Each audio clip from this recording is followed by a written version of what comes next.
Oh, God. Now I know what it feels like to be God. Oh.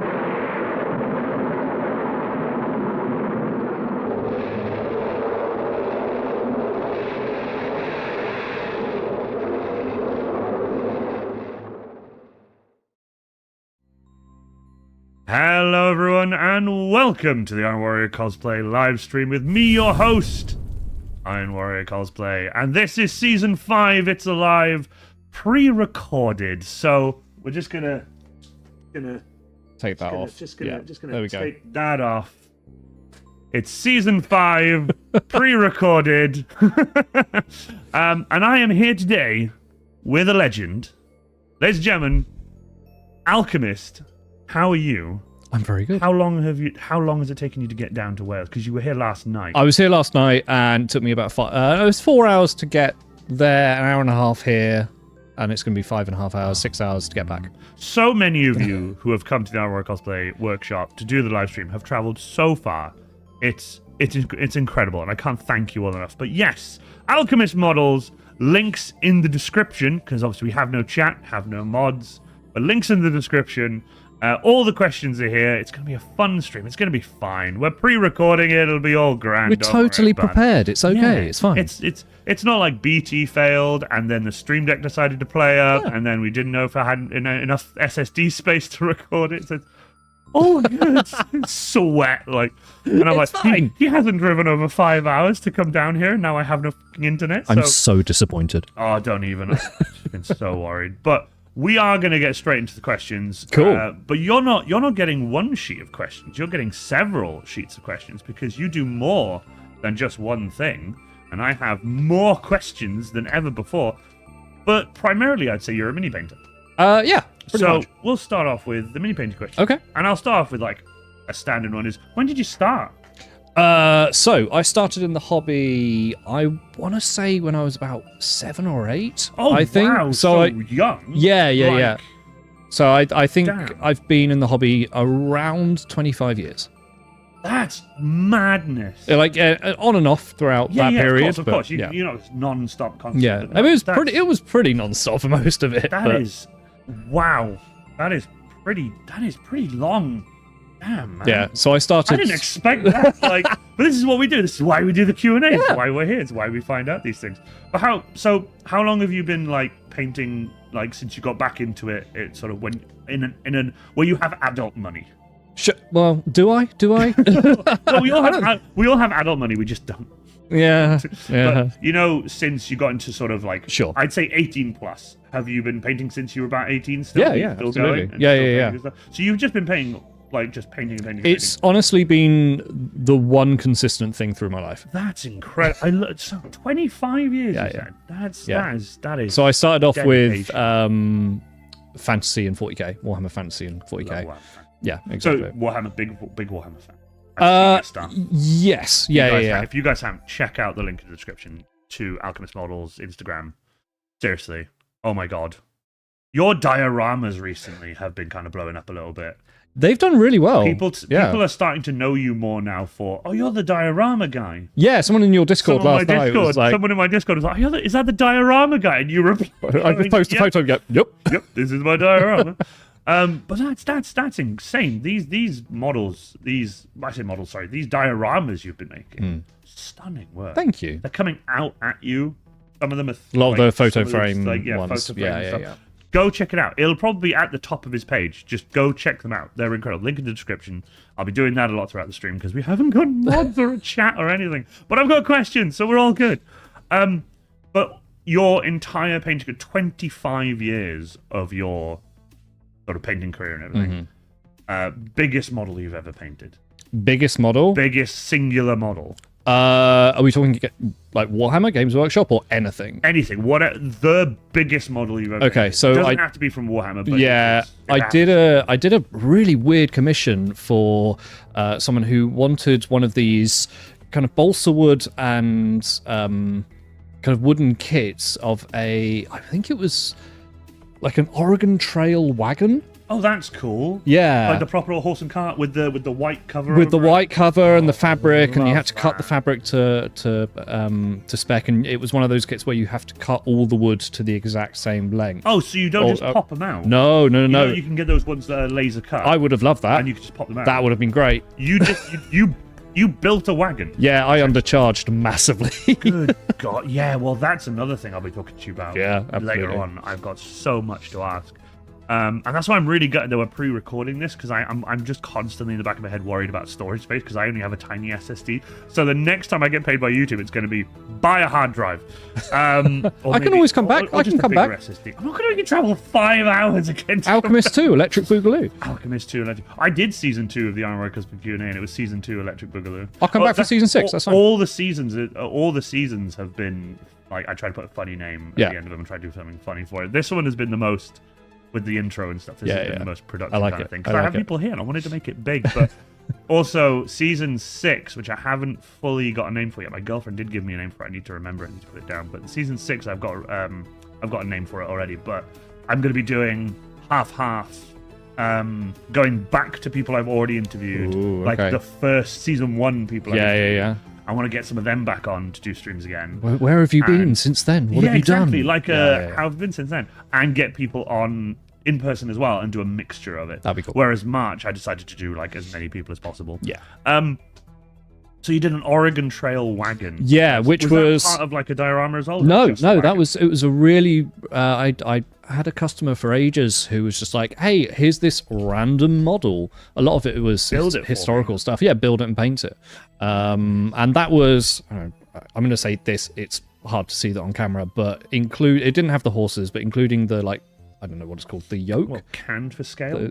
Like Oh right, yeah. So it was about that long. So you're talking 30 plus centimeters, and then about that tall. that is a big was big. model. It was And big. was that? Did you paint it as well? Like, did you stain the wood and like paint? Yeah, it out, like, yeah. Do the canvas. Yeah, I like, had to all- do. They came with stencils that I sprayed. I can't remember what the company was or whatever it was, but That's fair. Yeah, it was a while ago, but I yeah. love that. Well, in the same line, in the same vein of questioning, then, because I know miniatures now can go from Titanic scale to tiny. what's the smallest model you've ever painted? That would be so. I work a lot. The latest diorama shoot I did was 10mm in scale. 10 mil Yeah. scale diorama. It's the little castle with the undead zombies attacking Is that on your surrounding Instagram? it. It is. Yeah. Go check it out. Yeah. Link in description. Yeah. I have to keep doing that. No. Please plug away. I'm happy. With it. but- So that was 10mm, and painting the eye, the pupils on a necromancer at 10mm. That's what I was about to say. Is are you talking like a 2-hair brush? Are you just getting a brush handle, putting a Dr. Super glue in it, pulling one hair out of your face, sticking it in, waiting for it to dry, and then painting with just a singular hair? No, but I have been really tempted to actually do a challenge where I make a brush out of my beard and paint a model like that. Would you like to borrow? Should we do you like? borrow some? I can just. I feel like this could be a product that we could put on the market at some point. No one would buy. People They'd would be buy like, it. You'd love it. You'd love it. You would definitely want an Iron Warrior cosplay paintbrush Yeah. and an Alchemist Models paintbrush. If people buy bathwater, Don't they'll- dye it, right? It would No. it would be a red paintbrush. Yeah, And absolutely. it would be a dark black. Yeah. Oh, that'd be really cool. See, That'd be really cool. branding. My handles would be hazard stripes. Mine would be a little alchemist bottle. I was going to say, you've got like Little- purpley black on your Alchemist Models Yeah, logo. yeah. With your bottle. Yeah. That'd be really It could be like little test tubes. That'd be cool. See, it's like a marketing meeting as well. It's Yeah. great. like, damn it, we got to market this stuff to people. Now, you do all these dioramas, you do Mm-hmm. all these model painting, mini painting. I've been on your streams. Yes. Thank you very paint much. miniature stuff like that. It's always the thing is I'm always so busy doing something that when I do get time for myself, I do like to go onto Twitch and watch stuff. But I've got a few friends streaming, so I'll open 2 or 3 of them at the same time. But then I'm trying to keep up in each channel. I do exactly the same. I feel and I'm just like, I want to give you all my time, but Yeah. and it gets really difficult, and it's just like, oh, okay, fine. So I'll stick to one person, or I'll stick to like another person, depending on who. Like I watch a lot of Nick from Sneaky Zebra, live action pixel. The name rings a bell. Oh, okay. I'm- Well, I'm- he does a lot of gaming streams. I don't Okay. really watch him too much for the gaming stuff, whatever. I like him and his chat, so I like to chat to everyone. Sure, I okay. also go in and ask him a lot of questions about OBS. So thanks, Nick. I really appreciate it. Live tech support. But with all with all your, the painting stuff you've done, if I had to twist your arm and ask you favorite paint brand.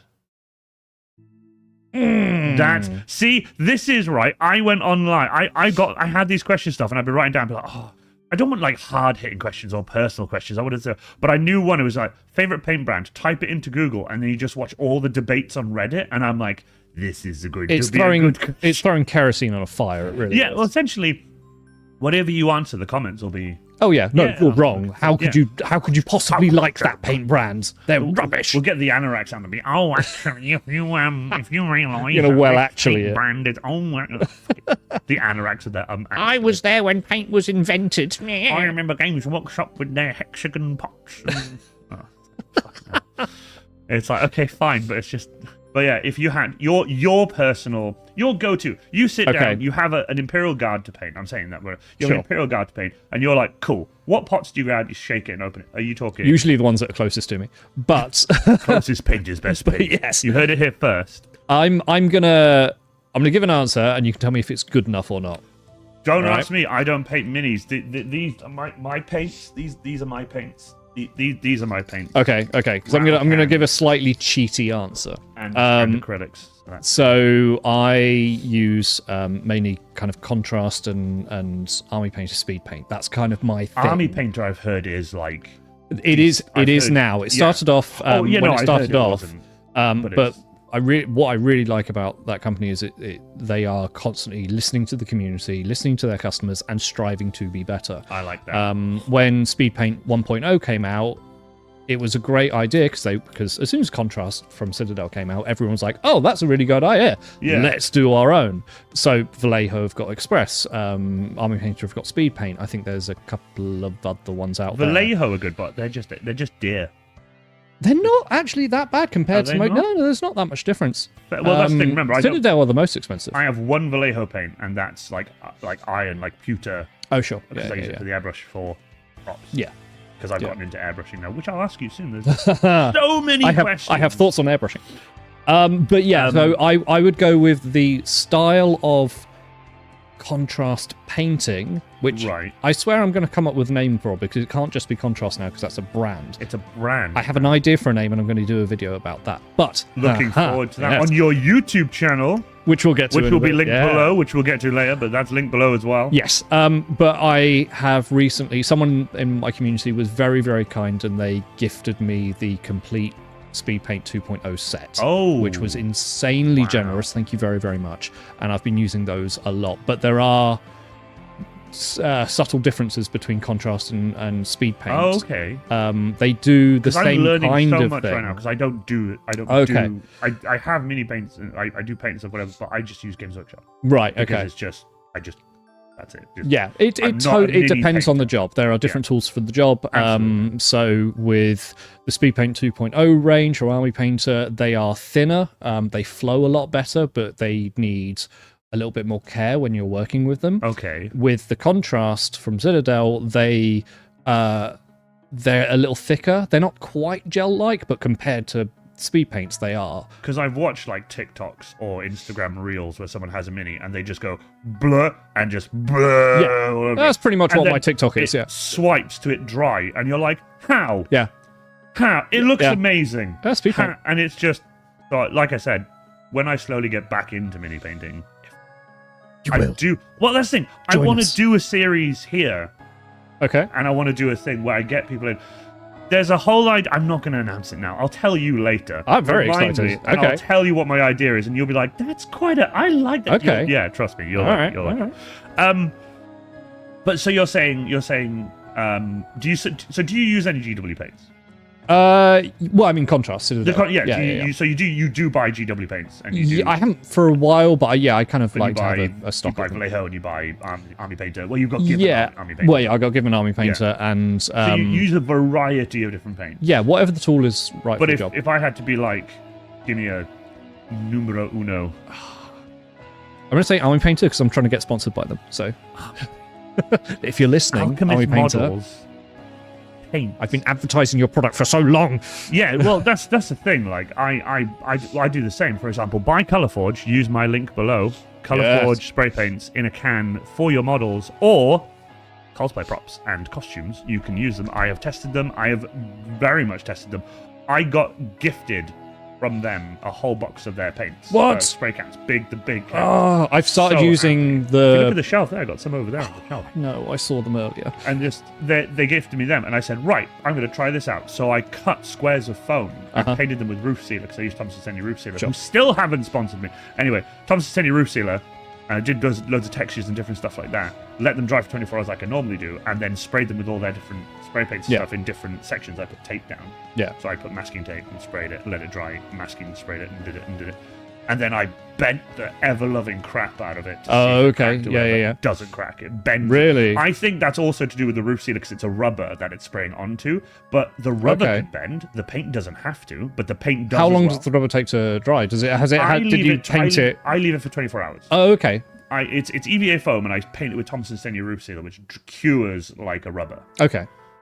It goes on flat roofs for like sheds and stuff. It stops them from leaking. But that bends. But I've used paints before where you can paint it onto the thing and you bend the foam and it takes off like dandruff. And it's like the paint doesn't have to bend, but Colorforge's stuff does. So if you guys haven't, check out Colorforge in my link below. I'm an affiliate with them. They're amazing. Check them out. You go get their stuff, use my link, tell me you've used my link so I can check and I can update them and tell them I might have to use your link, because I just started using your the matte white that they do, because their matte white. Oh my god, it's so people good. are raving about their matte it's white. so good. Me and my girlfriend were in Scotland and we walked into a proper nerdy shop. It was everything. So board games, Warhammer, Yu-Gi-Oh cards, Pokemon cards. It's just a nerdy shop. And right there's a stand, and I took a picture with it, and it's the Colorforge stand. Yeah. And I was like, it's a bit empty. He's like, I've actually got an order coming in with theirs, but I've ordered more of their matte white because it's just selling out. Yeah. And it's like, oh, fuck. So whatever your matte white is, don't change the recipe. I have a theory of how they've done it, but... Is it the tears of an angel?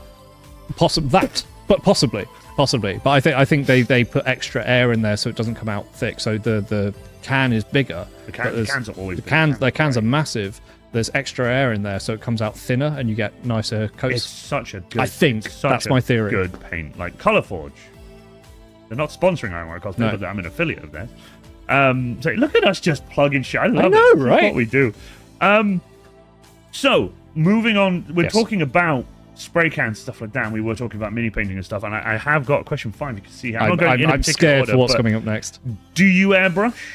I have tried. You've tried? I've tried multiple times. No, tried. I can't. All right, so I had a proper compressor ages ago and an airbrush, and I just couldn't get on with it. I like the idea of it, and I like the effects that you can get, especially for like OSL and lighting and things like that. Well, I'll tell you what, all I do is spray silver with it.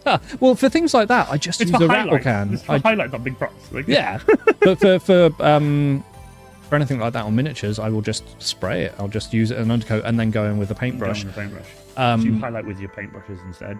Yeah, well, because contrast and speed paint, you work backwards. So you do your highlights first. So wait, you've primed your model... Did you just see his mind blow? Let's say you've primed your model black. Don't do it black. You don't do it black? No, that's why I use white. No, white. Oh, white? Yeah, You use white. Okay. Yeah. The reason I say black is just why I prime everything. Yeah. But... Okay, so I primed it in white. That's the highlight? So the way that the speed paints kind of work is you undercoat white or a light color. So like a light grey as well? Yeah, exactly. So when contrast came out, yellow? they were like using, grey sear and whatever the other, like a bone color. And paint names. Depending, it was something like that. Bones. Depending on what your undercoat was, whether it was warm or cold, that would change the later effect of the paint, because contrast and speed paint, they are highly pigmented washers. So instead of painting, they tint your undercoat.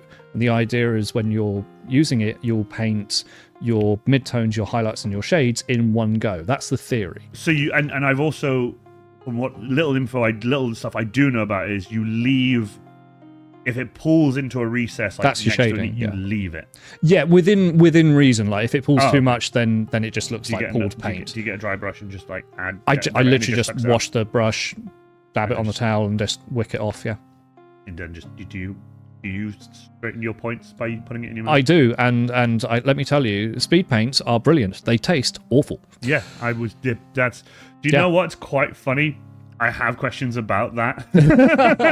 What, and it gets funnier. Yeah. But we are not just going to be talking about mini painting and stuff today. Alchemist Models actually also does 3D printing. I do. You do commissions. Yes. And you do. So there's a lot of things like that. But I do want to know, what drew you to mini painting? I know you said you started about 7, you said? Yeah. So what drew you? Did an older sibling or a parental figure come up to you and just go, see this? Paint. I vaguely remember, this is going back some years, I vaguely remember I had a friend at school and one of them had a model, or I saw some models in a shop somewhere, Right. and just went, that's cool. They look cool. I want to do that. I want to do that. Yeah.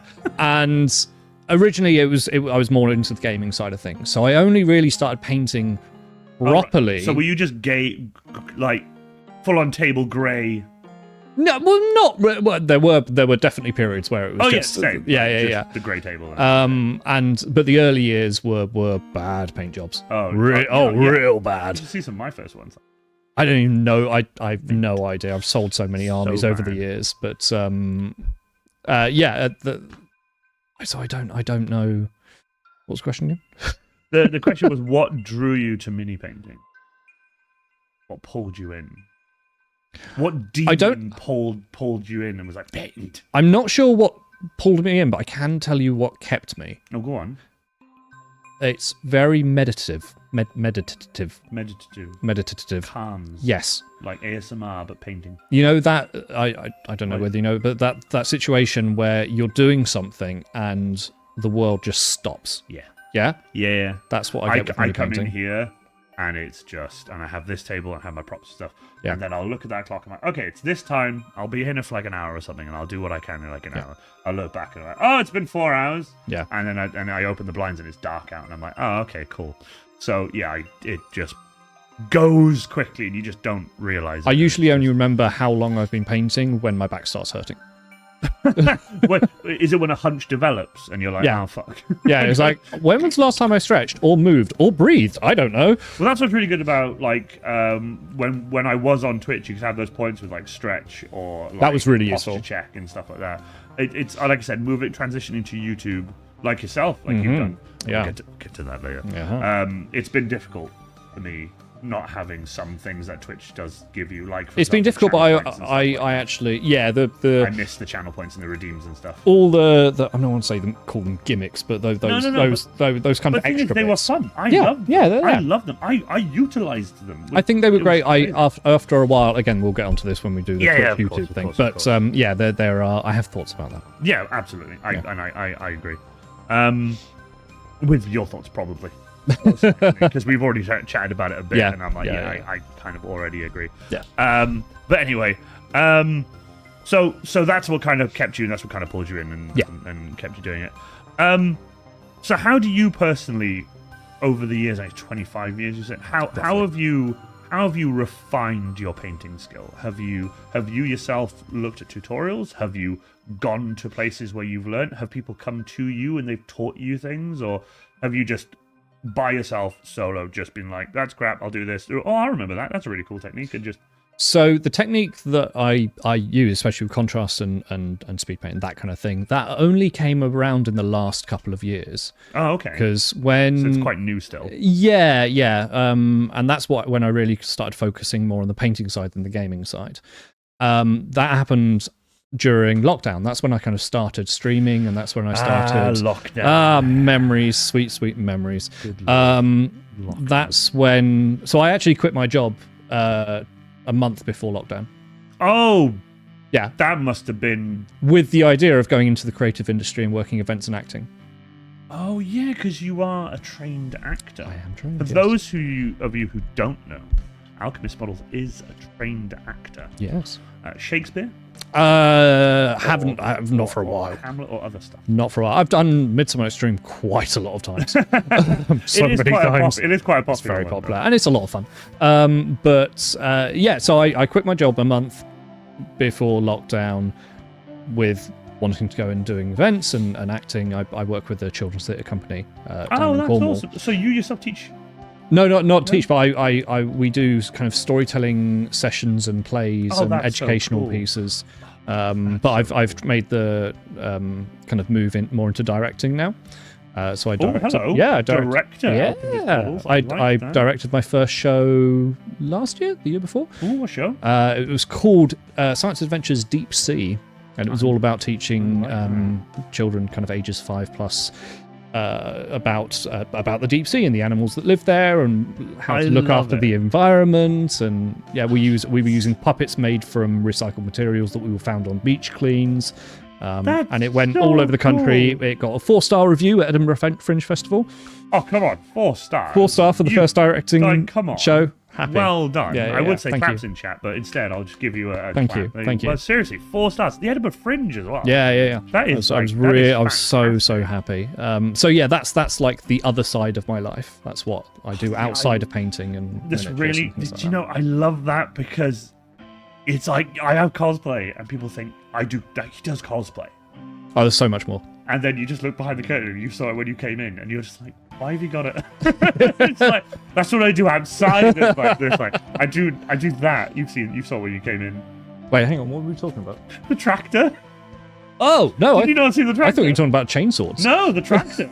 No. I fully built and restored that tractor from. I had no idea. I'll have to show you the picture of it in absolute pieces, and I'll show you. I restored that. Brilliant. Yeah, it's what I do.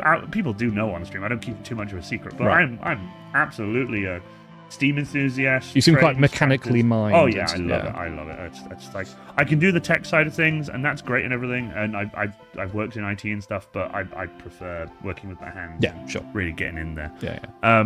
No, but I love that. So director, that's so cool. 4 stars though. Thank Still you. think a hats off to you. Very, very good. So that kind of leads in with anyway. So I do that now. And during lockdown, where everything stopped and that industry just died completely. Of course.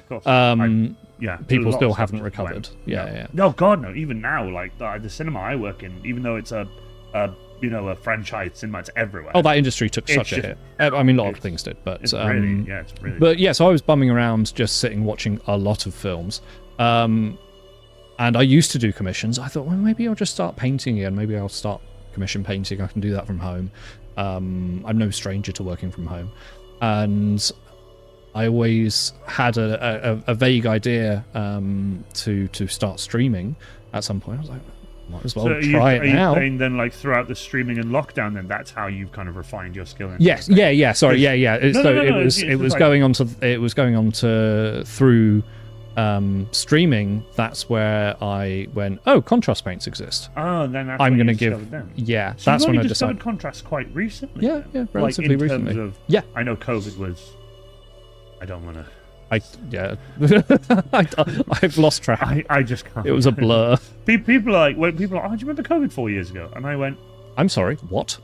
4 years ago? Yeah. Are you insane? It's not comfortable to think. I don't like that. I don't like that. It's horrific.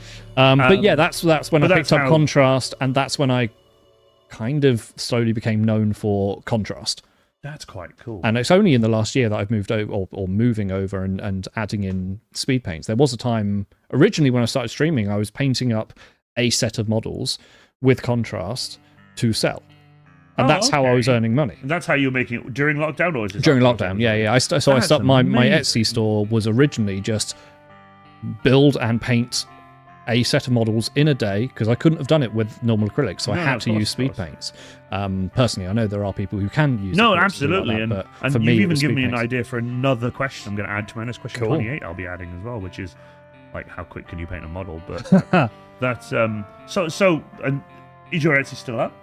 So the Etsy store is still up. It's now 3D prints. Not STLs. I have the commercial licenses to sell prints. For things.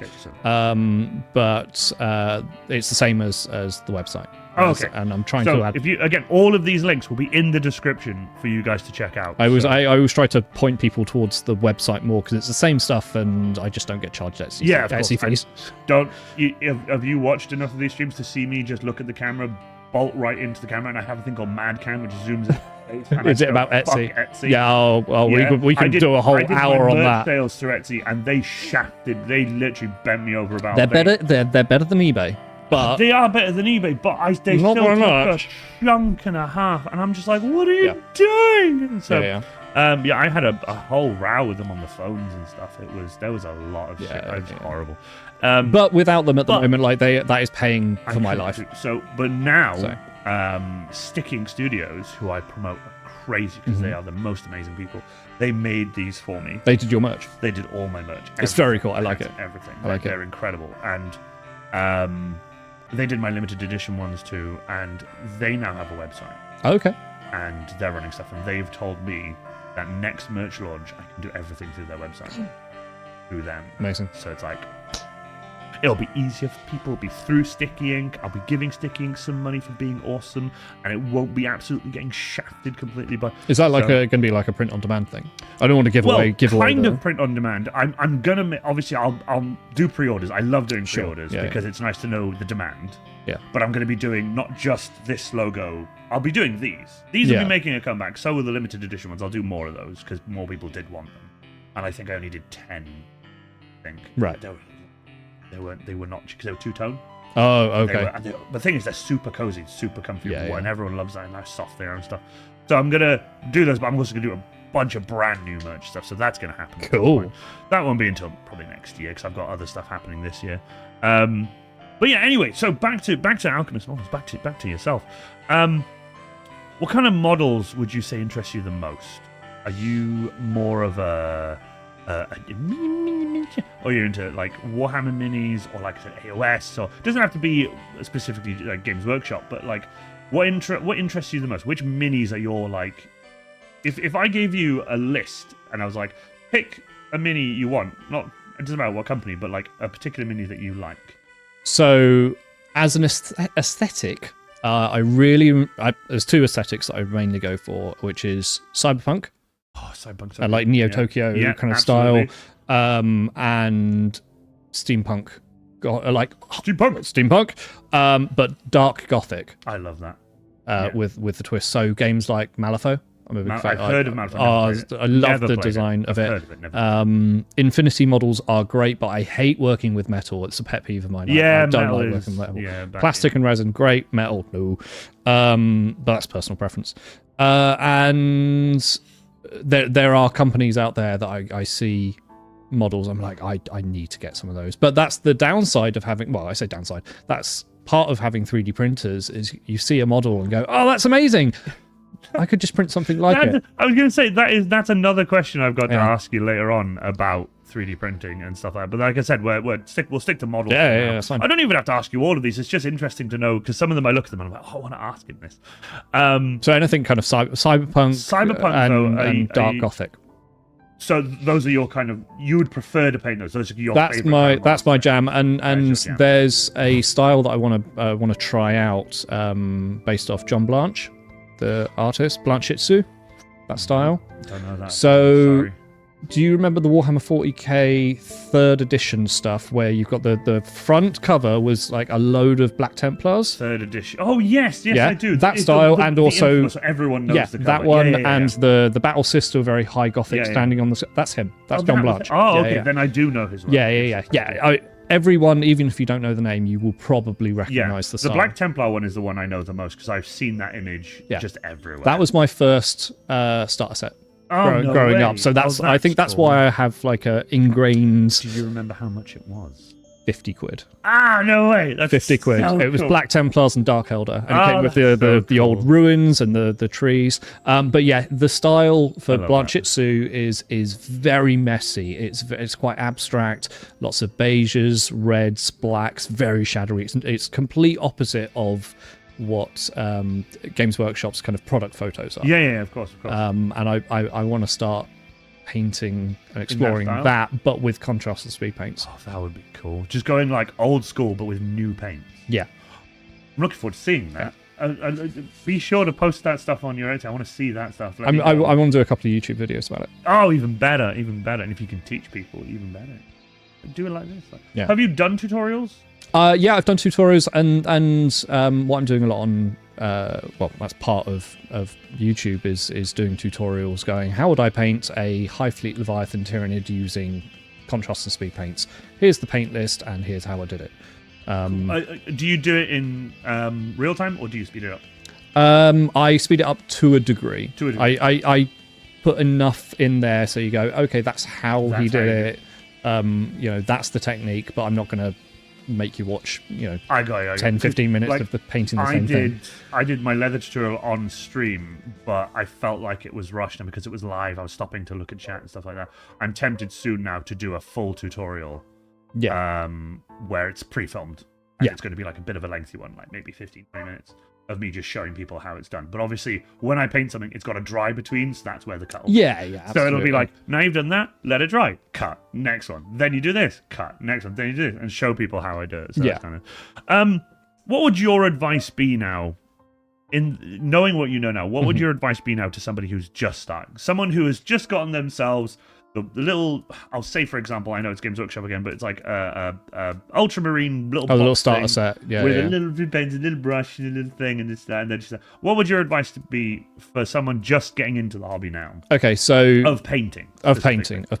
Any model, it doesn't matter, even if it's like World War II tanks, sure, and just reenactments, real stuff. Rule of cool will always win. So, and that works for. Even before you buy your model, don't worry about what army it is. Don't worry if you're going to game with it, how cool it is how good it is on the battlefield. Do you like the look of that model? Cool, get it. Yeah, I love that. And don't worry about the box art. If you want to do it with the box art, great, cool. If you want to paint a Space Marine in glitter, go for it. Yeah, whatever you want. Absolutely, yeah. Just have fun with it. Yeah, and the other thing is, don't let anyone tell you that you are doing it wrong. Oh, absolutely not. Yeah. There is don't no ever let anyone tell you. And this is kind of like a I don't want to say controversial. I don't think it's controversial, but I felt you just go, uh-oh. Controversy on the Ironwork Cosplay stream. There's never been any controversy here. Fucking Etsy. There's a That's not controversial. That's truth. Fuck Twitch. No, so so much swearing. There is a conversation that is whether miniature painting is classed as art. I'd say so. I think it is as well. There are people. No, I was going to say that there are people who I would consider. They are incredibly talented painters in the miniature community, who have said they don't consider themselves artists, which that's if fine. If they don't consider themselves, then that's their own. That's absolutely fine. I respectfully disagree. Yeah. I think I would consider, if you can pick up a paintbrush and put paint to something, regardless of whether it's a miniature or canvas or whatever. That's art. You're expressing yourself through creativity. I like that. So, and there is no right or wrong way to do art. So there is no right or wrong way to paint a miniature. I love that. The advice you've gotten there now from Alchemist Models, there is no right or wrong way to paint a miniature, and I think that's such a good way of doing it. That's such a good way of saying it too. I've always said, like, to people who build props and stuff, you don't have to do it exactly the way it is. No. I like to, but like. I build my power hammer, for example. I just took the hammer design, then just did it myself, and just added shit to it, and was like, there you go, that's it, whatever. There are times people have told me, it's like, oh, that looks different, that's right, you could have done it like this, or that's not right, or whatever. Yeah, could have done. Could have done. I didn't. I did it the way I wanted to do it. You're fucked. But it is a case of, like, I've seen people who have, like, an Imperial Knight model, and on one of the shoulder problems, they've literally painted a seam. Yeah. You see that load on and it's so hyper realistic and so detailed, and it's just like that is literally art. That's literally a piece of art that you, instead of a canvas, or like you said, like instead of a canvas or a piece of paper or whatever, you've done it on a piece of plastic. Yeah. That's like, and it's just a different medium. And that's so good. I love that. 25 years, I keep saying, because it is such a long time. I didn't expect you to say I will that. clarify, that's not painting. That's interest in the hobby. But that's also working in the industry as well. I get that, but that's still, like, that's... Because like, I've only been cosplaying since I was, like, 16. So, that's, that is a while, and I'm 31 now. But, like, I didn't expect it to be 7 years. I expected it to be, like, maybe like 10 years or something like that, because I just didn't expect it. But 25 years, I think that's I've always been interested in kind of fantasy and sci-fi, whether that will be through miniatures or comics or films or TV or whatever. Have you ever done cosplay? Have you ever thought about I've thought about it, and in fact, when I was studying at drama school, I started making an Iron Man helmet, but I ran out of time, but I got the which version? I think it was like OG Iron Man. The one you built in the cave. No, it was like Mark II, I think. It was like the one that Jarvis and him build together. Yes, instead of the one he builds I love the one he builds in the cave because it's all welded together. Yeah. But I bought some Eva foam, I bought some hot glue, and I was like, I'll give it a go. And exactly. And I found that at that time I didn't have enough time. I didn't have the. I know how you feel. Yeah. But like I keep saying, like you've been in the hobby so long now. What is your greatest achievement that you've done in the hobby so far? I'm sure there'll be many more. What is your greatest achievement to this day? I'd say, without patting myself on the back too much, what I've done with Alchemist models. Thanks. Oh. So you've done great with it. I feel it is something that I am proud of. You should be. Yeah. You should absolutely be. I'm the same. Yeah. You should be proud of it. And don't get me wrong, it can be difficult at times. Yeah, massively. Have you had times where you've just been like, you go to click that start streaming button and you've just gone... Yeah, no, absolutely. Usually I get to that point before I even turn the computer on. Oh, well, that's the thing. Because I have to bring everything down and set it up and everything. I'm upstairs and I'll be like, if I'm really drained or if I'm tired or if I have no content for that day, I'm just like, I will cancel the stream. And I don't like to. I really hate to because people have subscribed to you on, for example, on Twitch. People subscribe to you, and some people have that rolling over every month, and you just feel that you haven't given them enough content. And that's when we go on to kind of streaming and things like that. We'll cover that. But there's definitely kind of things that I feel so guilty. But then there's the expectation. They're so supportive, and they're like, don't worry, we'd rather you not force yourself to stream and not enjoy it and not have a great stream and have it be less than an hour or just over an hour of nothing. We'd rather you be energetic, wanting to stream and have stuff to do and whatever, and then it's better like that. I think it's very important to take mental health days. Oh god, absolutely. When content creating. Merlin did the same. Merlin was like, he was having some difficulties, and I'm going to take a break, and I was like, good. I did it for a while. I've done the same. Yeah. I've decided now that over winter I take breaks because you're here now. It is near the end of March, and this is how cold it is. Yeah, no, I can imagine in here. We've got a bit of smoke coming out. Yeah. So it is cold in here.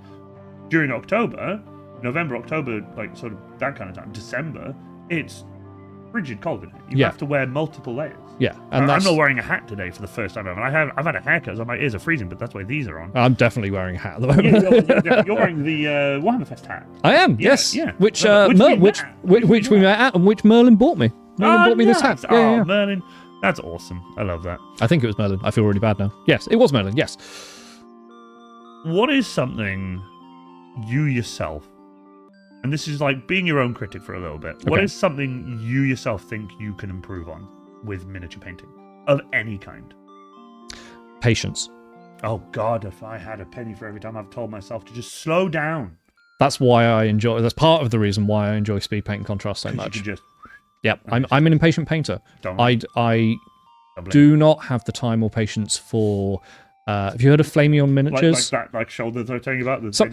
That's slightly different because I'm just in that one shot. Yeah, I don't mind that because you're creating kind of a background. Of course. But getting the perfect blend on non-metallic metal, don't have the time for it. I respect the hell out of anyone who can do it and spend 8 hours on a single piece of armor and then go back and do the rest of it exactly the same. Nope. The people who can do on miniatures or like bigger models, but on more particularly on miniatures, when they can do that heat effect, the heat transfer effect from like a flamer or something. Yeah. And it goes from like a yellow to a purple to like a dark to a blue, or the other way around. It goes blue to reddy, purple. Yes. Pink. Yeah. Like that kind of, the heat transfer on the metal. Like when they do that, and I'm just looking at it, I'm like. Weirdly, that's relatively simple to do with different tools. Yeah, because I'm going to transfer it to one-to-one. It's washes and blending. You can actually do that on, let's say, a Space Marine, something like that. I'm going to do it one-to-one, so on a prop. Okay, that might be a little different. So that's why I just need to know what colours. And then I can blend it. But then I've looked up like pictures of heat transfer and stuff, and it looks really good. But then I always just go to myself. It's like, And I've tried it, and it just doesn't look right. Yeah. I'm just like, fuck, so I need to practice it. I need to get into doing that at some point. But with that, with saying like what you need to improve on, things like that, would you say patience or whatever, I do want to ask you, and you can absolutely pat yourself on the back as much as you want, like really hype yourself up. What are you amazing at?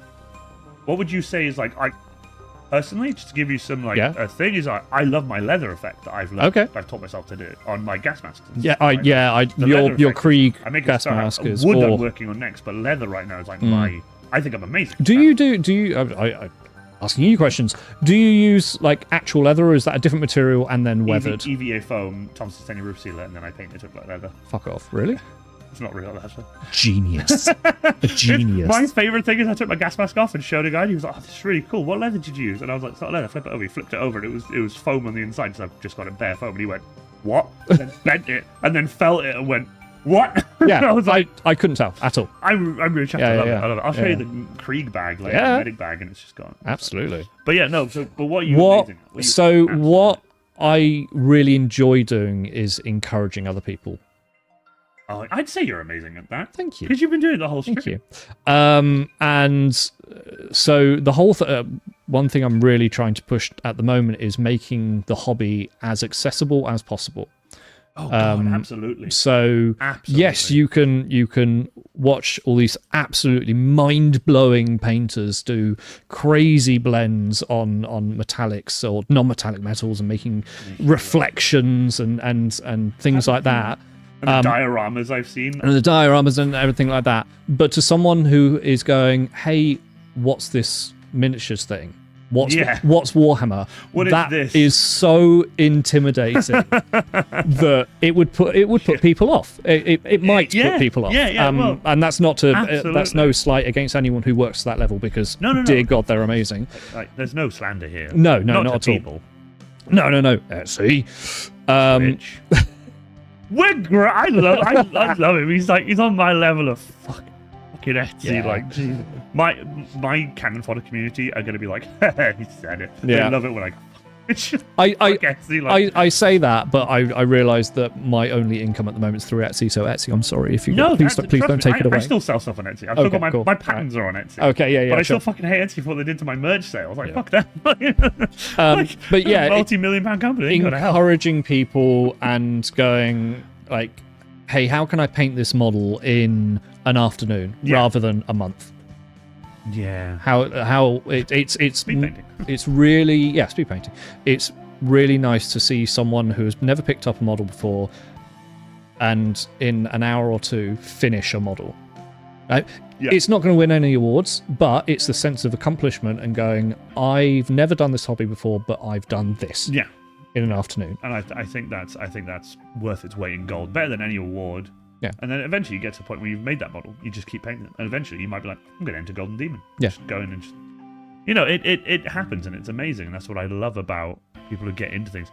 I never expected to get to this kind of level with cosplaying, but then people come to me and they ask me for advice or whatever, and I've seen people start off and their props and costumes are the same as when I started building them, and you just see seams everywhere and hot glue everywhere, and it's like, but they love it and I love it, and I keep my original bolter. It's a fucking mess, but I love it. Keep it. It reminds me of where I've come from. I put it next to my current bolter, and I'm just like, night and day. I watch them improve, and I give them advice, and they watch them improve, and they watch tutorials, and you just see them get better and better, and it's just like, then they're winning cosplay competitions. And you're like, and they grow up so fast. But no, I completely agree. It's so one of my favorite things to read is I read comments on Instagram and TikTok. Yeah. A lot of people are like, never read the comments. No, absolutely, I love doing it. And you get RC people. That's absolutely fine. It's the internet. But my favorite thing to read is someone going, oh, that's a really cool idea. I never thought of doing it like that. I'm going to try that. Or I tried this and I really enjoyed it. I've asked cosplay friends of mine when I've seen the way they paint something, and I'm just like, how'd you do that? Please tell me how to do that. I love that. And then if I teach myself how to do it, and I do it really well, and I post pictures online, and people are like, holy crap, how'd you do that? I'll be like, this person taught me, and I'm going to do a tutorial to show you how to do it because I want to share this information. Yeah. Never keep... I try not to keep too much information to myself.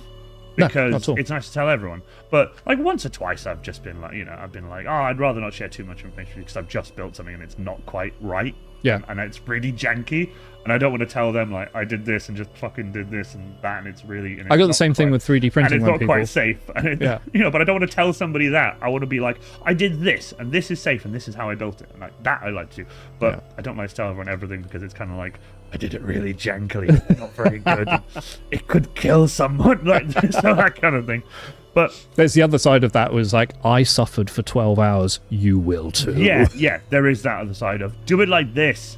The Iron Warriors boots, I've just finished making new adjustments, new platforms, new everything inside of there. The boots aren't new, the boots are still original, but the insides are entirely brand new. Okay. So I've got new platforms, the original wellies that I had, new straps, new everything. I've put it all together and they're ready to go. They're ready to go for April now. I need to just sort the shins out, get the rest of the Iron Warrior down, do a full suit test, and then I'm ready for Swansea Comic-Con. But nice.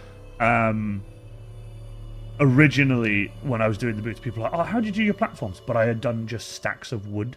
Hey, if it works, it works. Yeah, but it was a nightmare. Walking was difficult. Oh, okay. Maybe it didn't work. It was too heavy. No, really, that's the thing. It was dog shit. It was really bad. Honest to God, and I did it for a whole year. My calves are like iron. Oh, there you go. It's a good workout. Yeah, it's a good workout. Killed myself at so many cons just walking around on big wooden platforms. Like, fuck me. Because the stilts I used to have, one collapsed, and I was like, fuck, I took the stilts out and built my own platform.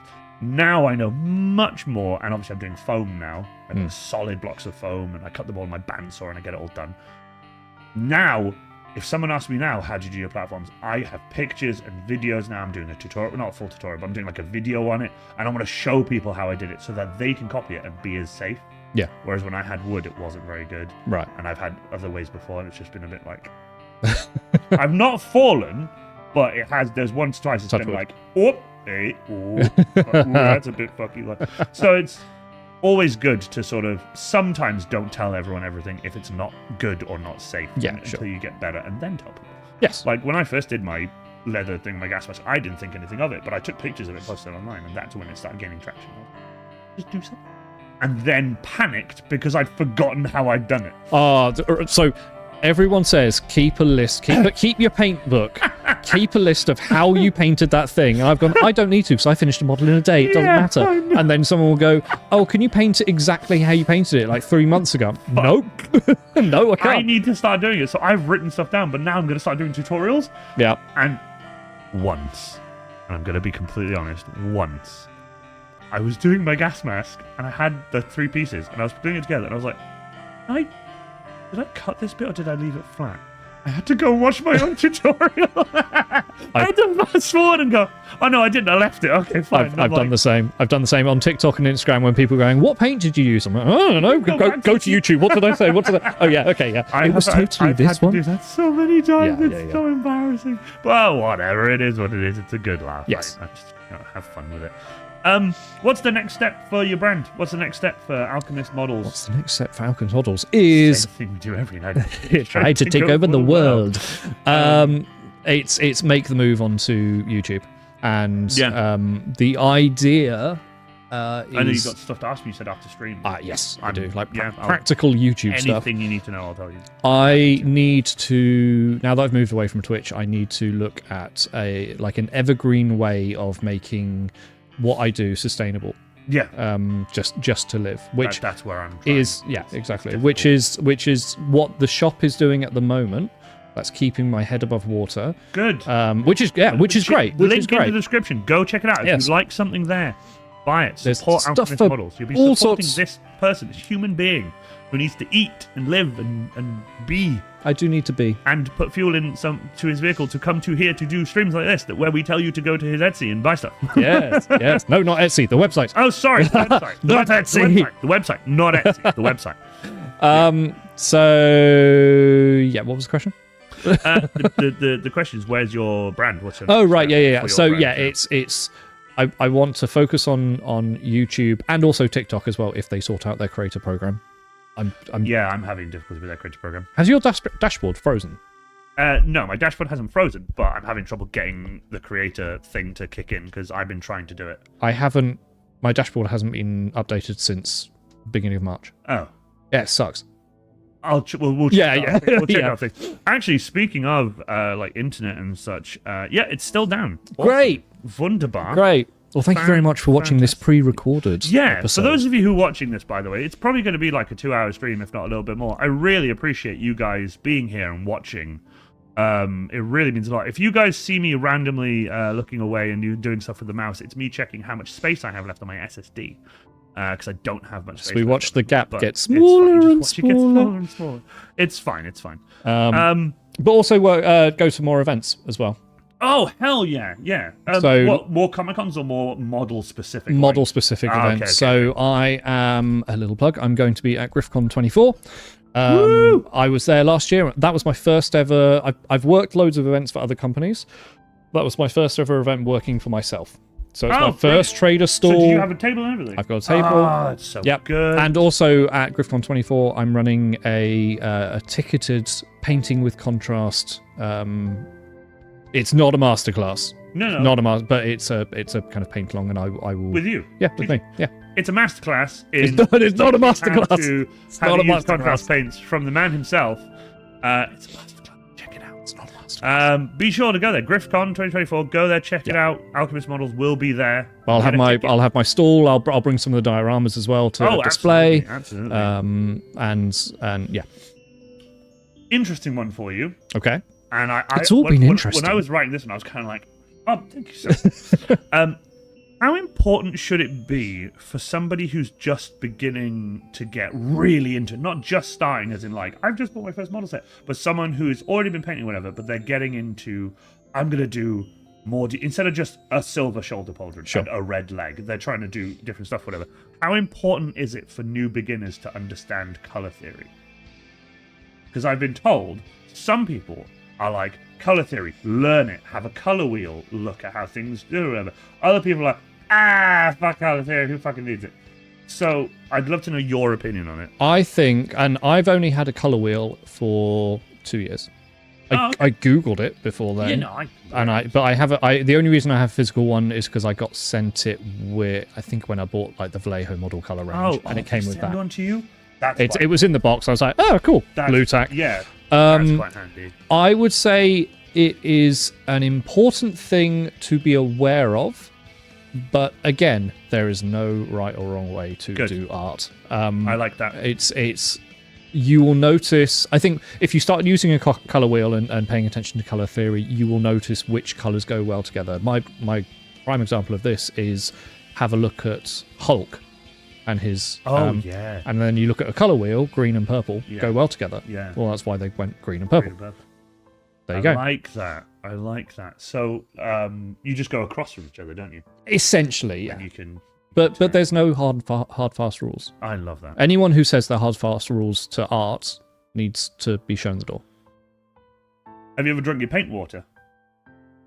No, I haven't. That was the first question I added in, but it wasn't question one, so I just went right down the list and was like, just add it in there. That'd be really funny. And I think, to be fair, I've got an advantage because I don't drink tea or coffee, so I don't have like a murky. I always have so you squash. Don't have 2 mugs. No, I like squash too. Yeah, see, yeah. I love. And it's always in a glass, so I like big bottles I flick open and drink. So I can never get it wrong. Yeah. But also, my popcorn bucket is my paintbrush thing. It's not one of the new Dune 2 ones, is it?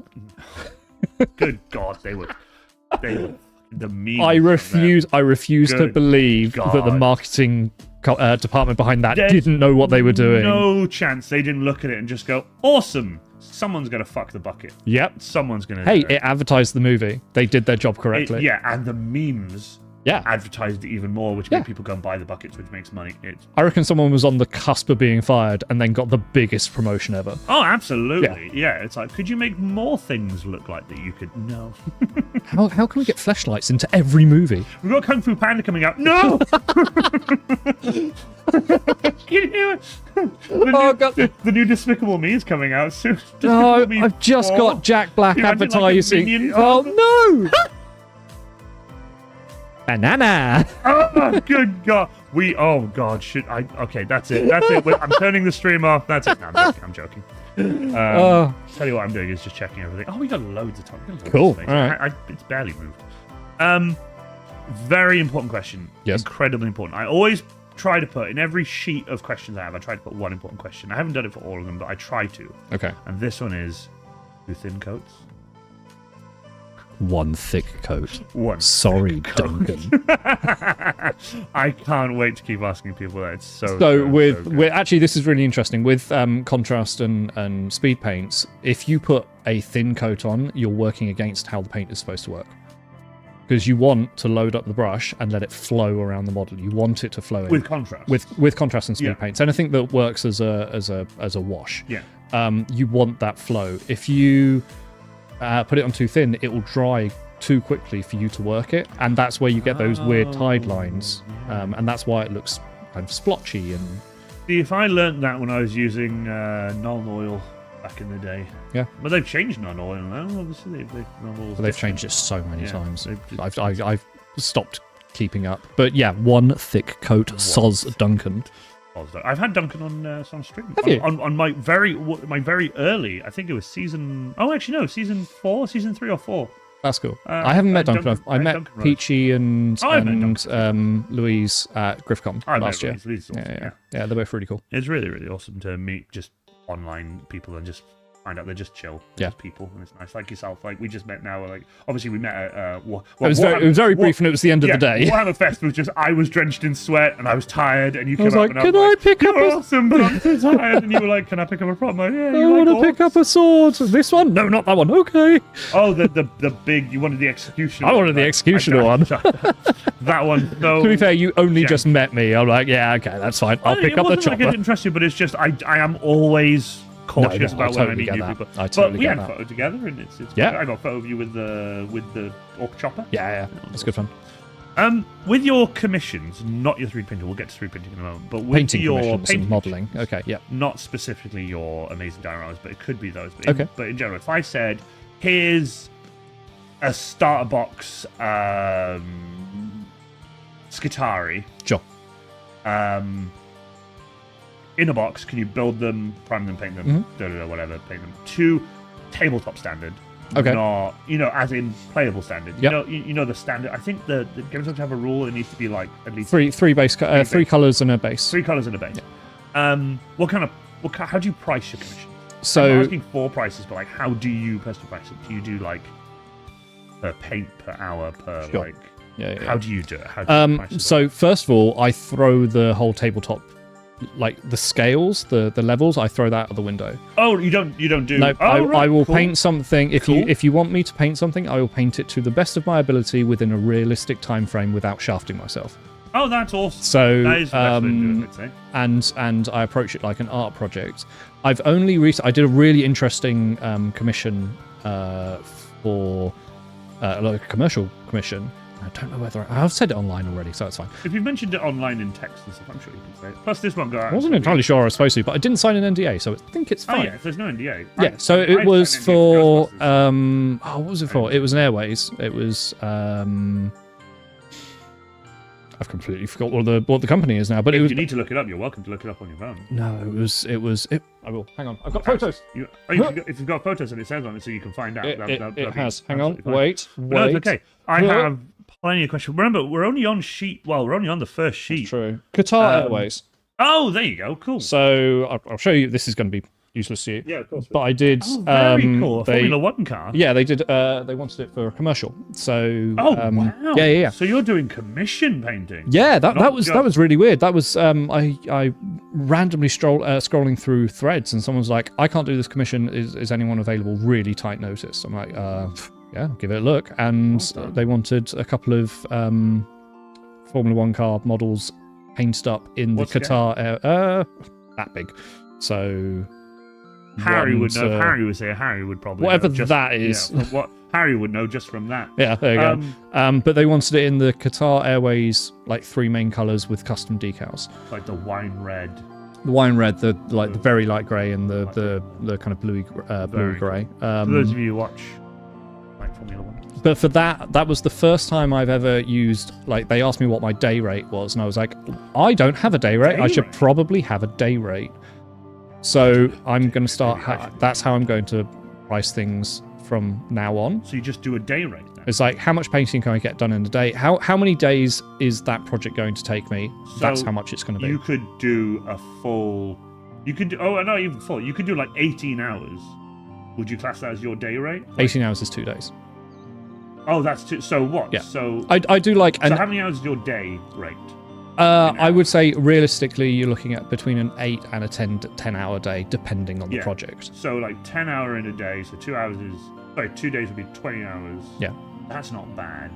Yeah. That's quite good. I think... reasonable, I would say. Yeah, and I think that's something that a lot of people need to realise in regards to commissions, not just miniature painting, but cosplay and things like that. Oh, God. Yeah, I know, you know exactly where I'm going to go with this. Don't even... Yes, it is a prop or a toy or a miniature or something like that. You are paying for someone's time. You're paying for someone's time and their ability to do it. Yeah. So with me, you're paying... I'm not saying 25 years worth of painting experience, but that's an amount of investment that I have put in as personally, but also professionally. You are paying for that expertise. Yeah, no, you really are. Even though you started off at 7 years old, you had to start somewhere. Yeah. Everyone. Absolutely. It's incredible. And there will always be someone cheaper, but if you want me to paint something in my style, then that's what it's going to cost. If you want Alchemist Models to do his painting style. Yeah, and that's kind of why I don't go with the levels of tabletop and things like that, because so many people do that, and that's fine. Go with them. That's fine. But if you want me to do something in my style as a piece of art... This is how much I am, that kind of thing. Yeah. That's brilliant. Well, I've been struggling a bit with the pricing of my chainswords and stuff. Yeah. Because, you know, I've sold 2 in the past, and I looked at how much I sold those for, and I was like, oh, they're okay. But I did them a lot cheaper back then. Yeah. But I've come a long way since then. So I'm kind of like, and the quality of them I feel, well, I'll show you later. And, and I'm going to sell them for X amount, which I don't know yet. They won't be going up on Etsy. I might just do them privately through my props making page, Battle Ready Cosplay Props and Costumes. Or I'll do them through Ko-fi, so people can have like a secure payment system, whatever, instead of just PayPal, friends and family kind of thing. Is it right? Okay, I've just started using it. Is it Ko-fi or coffee? I say Ko-fi. Right. I say Ko-fi because it's KO-FI. I was thinking it's like Kofi Kingston, the wrestler. I know it's buy me a coffee. Right. But I hate coffee, so I refuse to do that. No, it's a picture of a coffee cup. Yeah, I know. Like, buy me a coffee, and people just give you a little bit of money to just help you out and whatever. But I've always said Ko-fi. Yeah. Thing is, though, I've said Ko-fi. Some people say Ko-fi. Some people say Ko-fi. Some people say coffee. And we judged them. Yeah, but the thing is, I say that. I could just say coffee. I really did. I might change it. I don't know, but it's a weird one, isn't it? The reason I've always said Ko-fi is so people understand I'm saying the website KO-FI, because I've said to people before, I was like, oh yeah, like a coffee, and they just go, a coffee? So coffee. Starbucks, yeah? Okay, cool. I've had people look at me kind of weird, and I'm like, no, the website. I've watched someone type the website coffee, not KOF. So I've got no Ko-fi. And CO-FI, and I'm like, sorry, COFI. Yeah. I'm like, no, it's KO. So it's bad kind of, branding, Kofi. It's kind of branding. The thing is, a lot of people know about it now. Yes. So it's kind of, but people who don't, like MCM, people are like, what? And I was like, these patches are available on my Kofi page. And like, where? I'm like, here, and I show them. Yeah. It hasn't quite got the same level as Patreon. No, exactly. Oh, Patreon, everyone. Patreon, everyone. That kind of thing. Or OnlyFans. Or do you have? No. I had one. So did I. I had an Iron Fans, I called it. My friend Richard Burge edited the best photos. It was just a what do you call it, like a stock image of just a guy with 2 girls sat in a hot tub. Brilliant. And he put Sister of Battle faces on them, and my Iron Warrior helmet on the guy. And it was just like that, and it was so funny. And the email he sent me with all these really funny pictures in it. And Iron Fans done in the style of OnlyFans. Brilliant. Iron Fans. Did you have the little Brazzers tag at the bottom? Oh my god, that'd be so... I didn't actually. But he sent me an email and he said, send me 10 million pounds or I'll send these to the press. It was so funny. Send away, come on, it's great. So funny. But I had it like a month for shits and giggles. One person subscribed and I was like, no. You got subscribed? I got nothing. I got one for $2.99 or $3.99. They paid £3.99, and I was like, no, I can't do this. And like end of the month, the thing finished, and I deleted the whole thing. I was like, I can't keep this. It was a joke, and it was great and everything. I sent the link to people, and people were like, this is so funny. I'm like, I know. I did it free. I did the free one. Oh, okay, yeah. Pay to see the things. Yeah. And I did one post, and it was $2.99, I think, to view it. And someone paid, and I was like, no way. And it was the picture of the Iron Warrior in the thing with the edit that Richard Burton done. That's amazing. And I was like, it wasn't even you. That's fantastic. It wasn't even me. The thing is, the blur. You saw the helmet in the blurred image. So it just looked like a cock. And you could see it, and people were like, You could see the Iron Warrior helmet, but people could see it, and you could see skin as well. And so it really looked like a god. Was like, so whoever watched it was like, "This is. Did he get in a hot tub? I'm buying this. I want to see this." And fantastic. It was so funny. It was the funniest thing. I have to ask you, biggest inspiration? Recently, it has. I don't know whether you know him, but the creator, the artist, Roman Lapat. Oh, right. Okay. Yeah. So that's where a lot of my inspiration for the frame dioramas came from. Oh, see, I do love your frame dioramas. But the thing is, with the same vein, the same road as that kind of thing. I know that's your biggest inspiration even. Yeah. But who's your favorite painter? Like, who's your favorite mini painter? Ooh. I put those two questions together, but they are two different questions because your biggest inspiration doesn't have to be your favorite painter. I think, biggest inspiration for creating miniature work has got to be Roman. Is it Roman? For the frames. Yeah. Roman, that's the biggest inspiration for miniature work. Oh, right. I thought you were saying that's also your favorite. No, painter. I think I don't know whether inspiration because I would never do it, but Flamion I can't figure it out. Who's that? Flamion Miniatures does the cleanest blends I have ever seen. I have seen a video in real time of him painting a was it the Lord of the Rings High Elf with the sword up like that, completely non-metallic metal. I watched it in real time, and I couldn't figure out how they got that cleaner result. Holy it crap. Is I'll show you after this, but they are mind-blowing. I don't know whether that counts as inspiration because I would never go down that route, but that's someone who I just look at the work and go, if you look at it and you're like, wow, and it inspires you to do something. It's I'd say that's. There's a lot of people, but I'd say off the top of my head, that's one of them. For those of us who are into Warhammer and stuff and mini painting, I hope you guys enjoyed that section because now we're moving on to 3D printing. So if you guys don't know, Alchemist Models and 3D Printing Commission. Yes. You do a lot of stuff. If I could start off with PETG, PTGA, ABS, PLA, resin, what kind of printing do you do? So I do two. I do resin and PLA. You do filament. Resin and PLA. Yeah, filament's only new, and I mainly use it for bases. To supplement the resin stuff. Are you doing resin for the models and 3D printing for chunk stuff? Bases. It depends on what it is. Bases. Yeah, I've got a commercial license for some buildings, but I just haven't had time to figure it out. And they are designed for. I think they're designed for both, but I think they're better on FDM. Now, you speak of commercial licenses. Do you want to explain to people at home who don't quite understand? Yeah, sure. Commercial licenses. What do you mean by commercial licenses? So when you're looking at something like Patreon or a lot on Kickstarter, the files for a 3D print where there is no physical reward, you are just getting the files, will usually have a personal license, which is you can only use these files for yourself. You cannot share them. You cannot sell the prints. You cannot sell the files. No one or very few people say you can sell the files.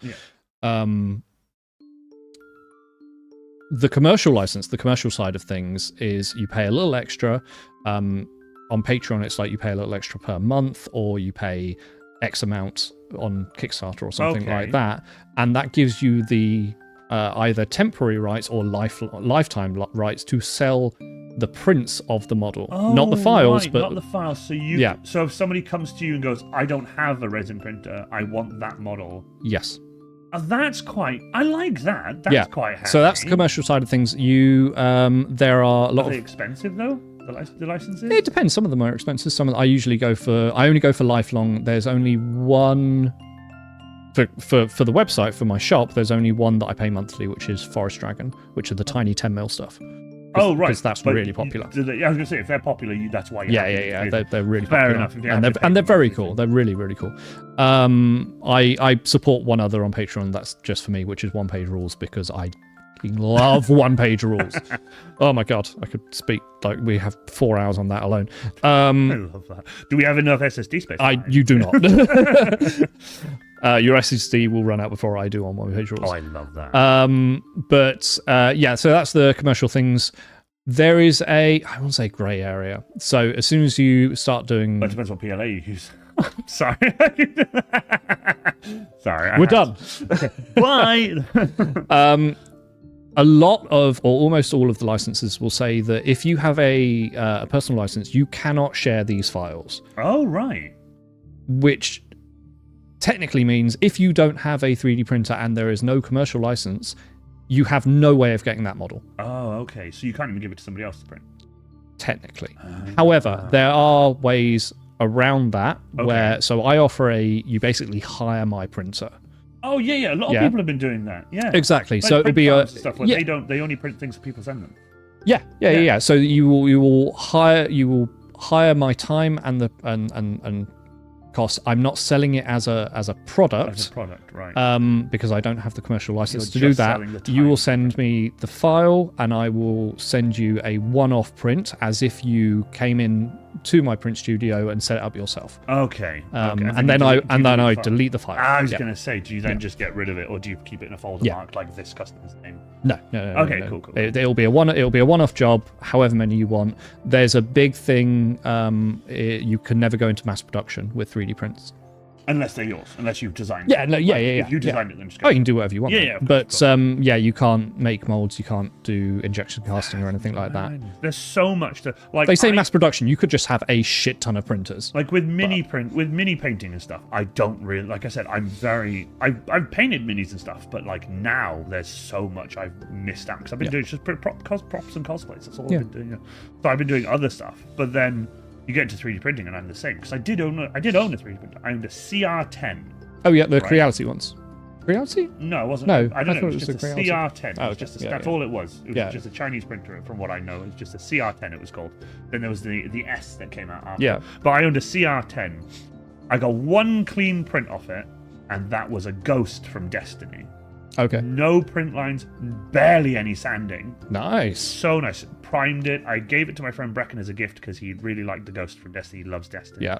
I put a 9-volt LED with a red LED in it. Very cool. You could just pop the back open, click it in, put the battery back in, clock the back, and then so it was designed as like a one piece. Yes, has a nice base. That's cool. Well, it was two, believe it or not. It printed up as two pieces. Oh yeah, and then you together because the eye was separate as well. That's how you do the LED and then pop the eye. Sure. And then he painted up to look like the Ghost that he has on Destiny. That's cool. And that was great. And I was like, brilliant, awesome. Came back, tried to print something of my own. fail. Yeah. Wooden stick, fail. Wooden stick. Hot end got blocked. I had to pick it out with a needle and got it all out and got it like extruding. Okay, fine. Carry on. Yeah, just fail after fail. Print bed wasn't level, and this one you had to turn yourself. But the knobs were so small and spiky that I shredded my hands. They were so tight. Nice. Not to tighten them up, even to loosen them. Just trying to turn them in general was so difficult. And I didn't know what was going on. My friend Andrew came down. He had a CR10. His was printing like a champion. So he came over, had a look at it. He was like, got it working. I printed one other thing off it. I've forgotten what it was. Oh, it was, do you know from, do you like Fallout? Yeah, from sure. Fallout. You know, on the uniform, they have that little just grey piece, like a little wire that goes, and there's like another piece on the back. Yeah, that's right. Yeah, it's just, I don't know what they are, but there's one there and a little piece in the back. I printed those two, and I had those because I was going to get the overalls and do it. The Volt. I was just going to glue that on or stitch that on. They didn't print so great, so I tried to print them again, then fail after fail, and the print bed wasn't having failed, and it just didn't work. And Andrew tried to help me and everything, and he finally helped me in the best way possible. He's such a legend. He bought the printer from me for the exact same price I bought it. Sure. I took it apart, unscrewed it, packed it away as if it was new in the box, put it all away, drove it to Birmingham to him, gave it to him, well, sold it to him even. He bought a Chinese for us. I stayed the night. We had a lot of fun. I drove back. Immediately, as soon as I saw, obviously, the money had come into my account, I was like, there we go. Went on eBay and bought that meter by a meter square laser cutter. Never looked back. Fuck 3D printing. No, fuck 3D printing. No, I'm not. To be fair, with 3D printing, whenever someone says, I've been thinking about getting into 3D printing, my immediate response is, make sure you've got a safe place to put it with plenty of ventilation. 100%. And I guarantee you, no matter what you do, you can do everything 100% right. You'll want to put it through a window. Yep. I wanted to throw it out the window, throw it downstairs. I wanted to take a sledgehammer to it. When I first started, it was so frustrating. Yep. But once you get it dialed in, once you get it perfect, I very rarely have fails now. And I'm running 4 resins at the same time. I was going to say, my friend David Roth has a 3D printer. He just puts a file on it, literally puts a file on it, done, clicks it, and it's off. Yeah.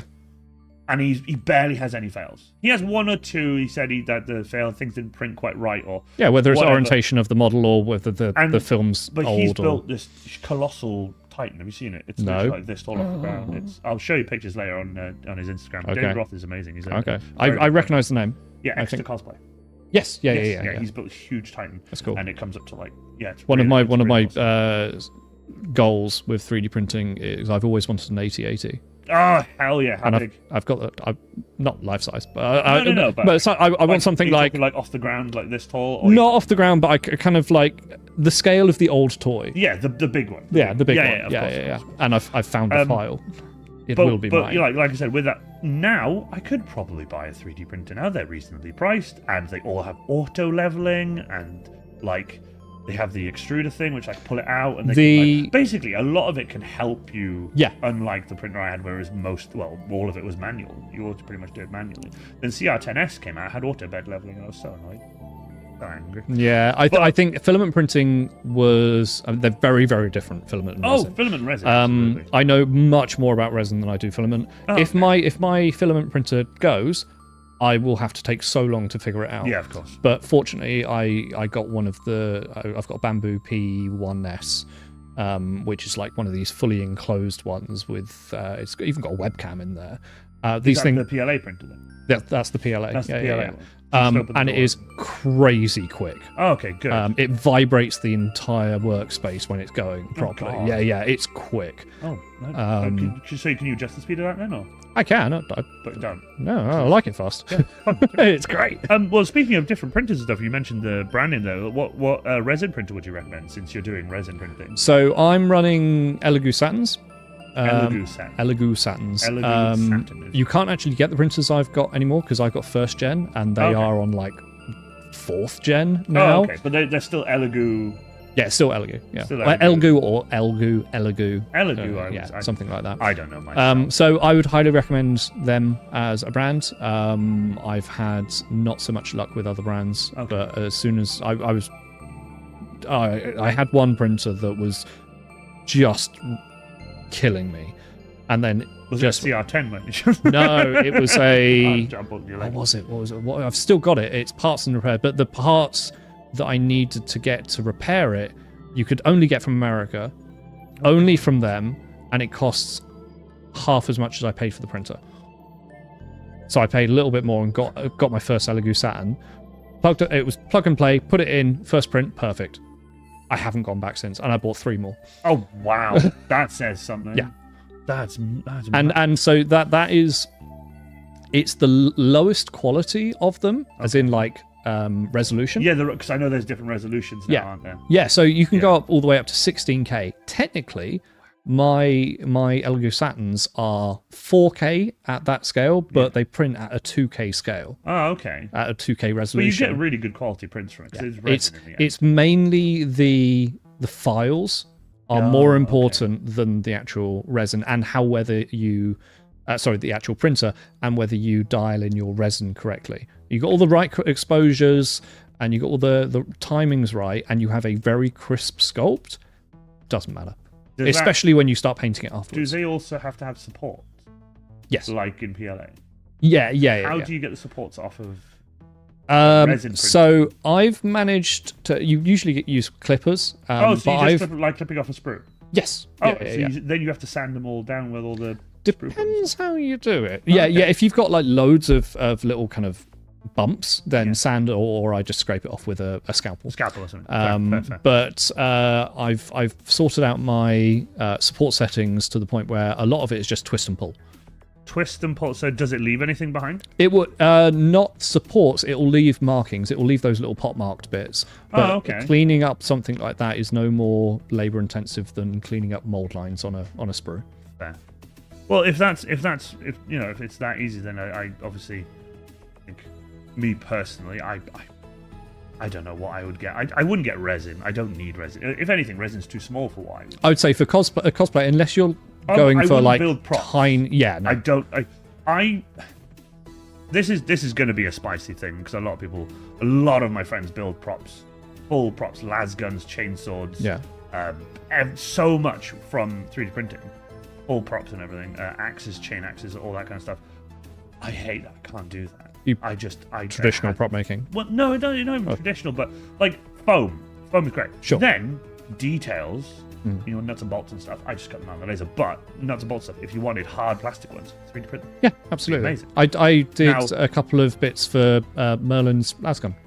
Oh, right. You added stuff onto that. Yeah, there was a couple of the small. I think the I don't know whether it was a killer or like a skull or something like that, and then there was another bit. I can't remember what it was, but that was Well, that was I built him that last bit. Oh yes, yeah. Yeah, I built him. He painted it on his stream. Yes. And so the grey resin bits were from me. That's why I'm. Yeah, I realised that. I just realised with that, and then telling like Merlin's like, foam and PVC pipe and stuff like that. Don't go 3D print. Like as in to build the whole gun. Yeah. Now, I've seen loads of people with 3D printed guns, 3D printed las guns, axes, chainsaws, swords, all that kind of stuff. Swords in general, they're great. I don't mind, but I've also seen catastrophic failures of so many guns. Barrels snapping off, ends coming off, teeth coming off, chainsaws. Someone accidentally knocking their like saber, like a rapier, like a proper like thing, and it's nice and thin, it looks really good, and they've just knocked it against something and just snaps. Yeah, and I'm just like, and it breaks my heart. I watched a Mandalorian. Me and my girlfriend were walking through MCM London. I will remember this story, and I'll remember this vividly. And he took his helmet off, and he had a Grogu and his gun, and he was trying to get his helmet off, and he got his helmet off. And I was gonna go over and help him, but he was so far away. MCM's huge. He was so far away, and it dropped, and the top of the helmet landed on the floor. And you just had to input the Lego noise, and it just shattered into like 4 or 5 pieces. From where the mold lines were. And 2 of them had come apart. Okay. And as he had... Was it filament or resin? It was PLA. Okay. And as he picked up like that, you could see the zigzag from where the layers were. You know, when the printer goes back and forward, you could see he was pulling it apart. And I was heartbroken. It's hard to see. It's hard to see. And I was just like... But, again, 3D printing, I just don't do it. Other people can do it. I just don't do it. Yeah. I can't. I just... Not something. What's really fun with some of the other newer filament printers is that you have a treadmill that continuously prints. Oh, that you can do a whole sword in one go. There was a guy who did chains on it. Yes. And he had a bucket underneath, and as they were coming off the chains, yeah. And all he had to do then was just snap, and they would come apart. It's chains, and also you can do chain mail now. Oh, I get to chain mail on foam. Oh, I have to show you the file later. It's really cool. You just stitch it all together. You just get it and just fold it into itself. Oh no, this is printing a block of chainmail and you just peel it off. Yeah. That's really cool. But the one I just you have to show me fold that. it all together. You just do loads of it. Then you heat gun it and then you flatten it down and then you wear it as chainmail. So that's good. Spaghetti monster. Add one. You had a spaghetti monster. No, because I've only just recently started with filament. Oh, okay. So not yet. Not yet. Yet. I'm expecting it at some point. Fortunately, this one I haven't had any major fails with filament. Resin, however. Oh yeah. Well, you do more with resin. So I do a lot more, and I've been doing it for years now. So you're bound to have a failure with resin. It's just But then, if you worked with PLA loads, you're bound to get a spaghetti monster. It happens, Yeah. What's the kind of best software you would recommend for people who are wanting to slice for PLA or resin or even designing? Do you design yourself? Or? I've had a go. I would love if I was to retrain in something, it would be 3D sculpting. I wish I had the patience again, going back to patience, but the time that I can dedicate to 3D sculpting. I've done a little bit. I sculpted some theatre masks. So one of the acting workshops that I run is acting with mask. So you kind of see the character mask, and then you create the character while you have the mask on. Then you kind of embody the character. Cool. But I spent a week or so sculpting on my iPad using Nomad Sculpt. Nomad, yeah. I know. I've not used it, but I know. It's really user friendly and very good for beginners. Do it on your iPad with a pen as well. It's why I brought the iPad. That's one of the reasons I bought the iPad. That's the tax reason I bought the iPad. But sorry, tax man. Yeah, I'm not sorry. So I've done masks and I've done basic shapes and things like that.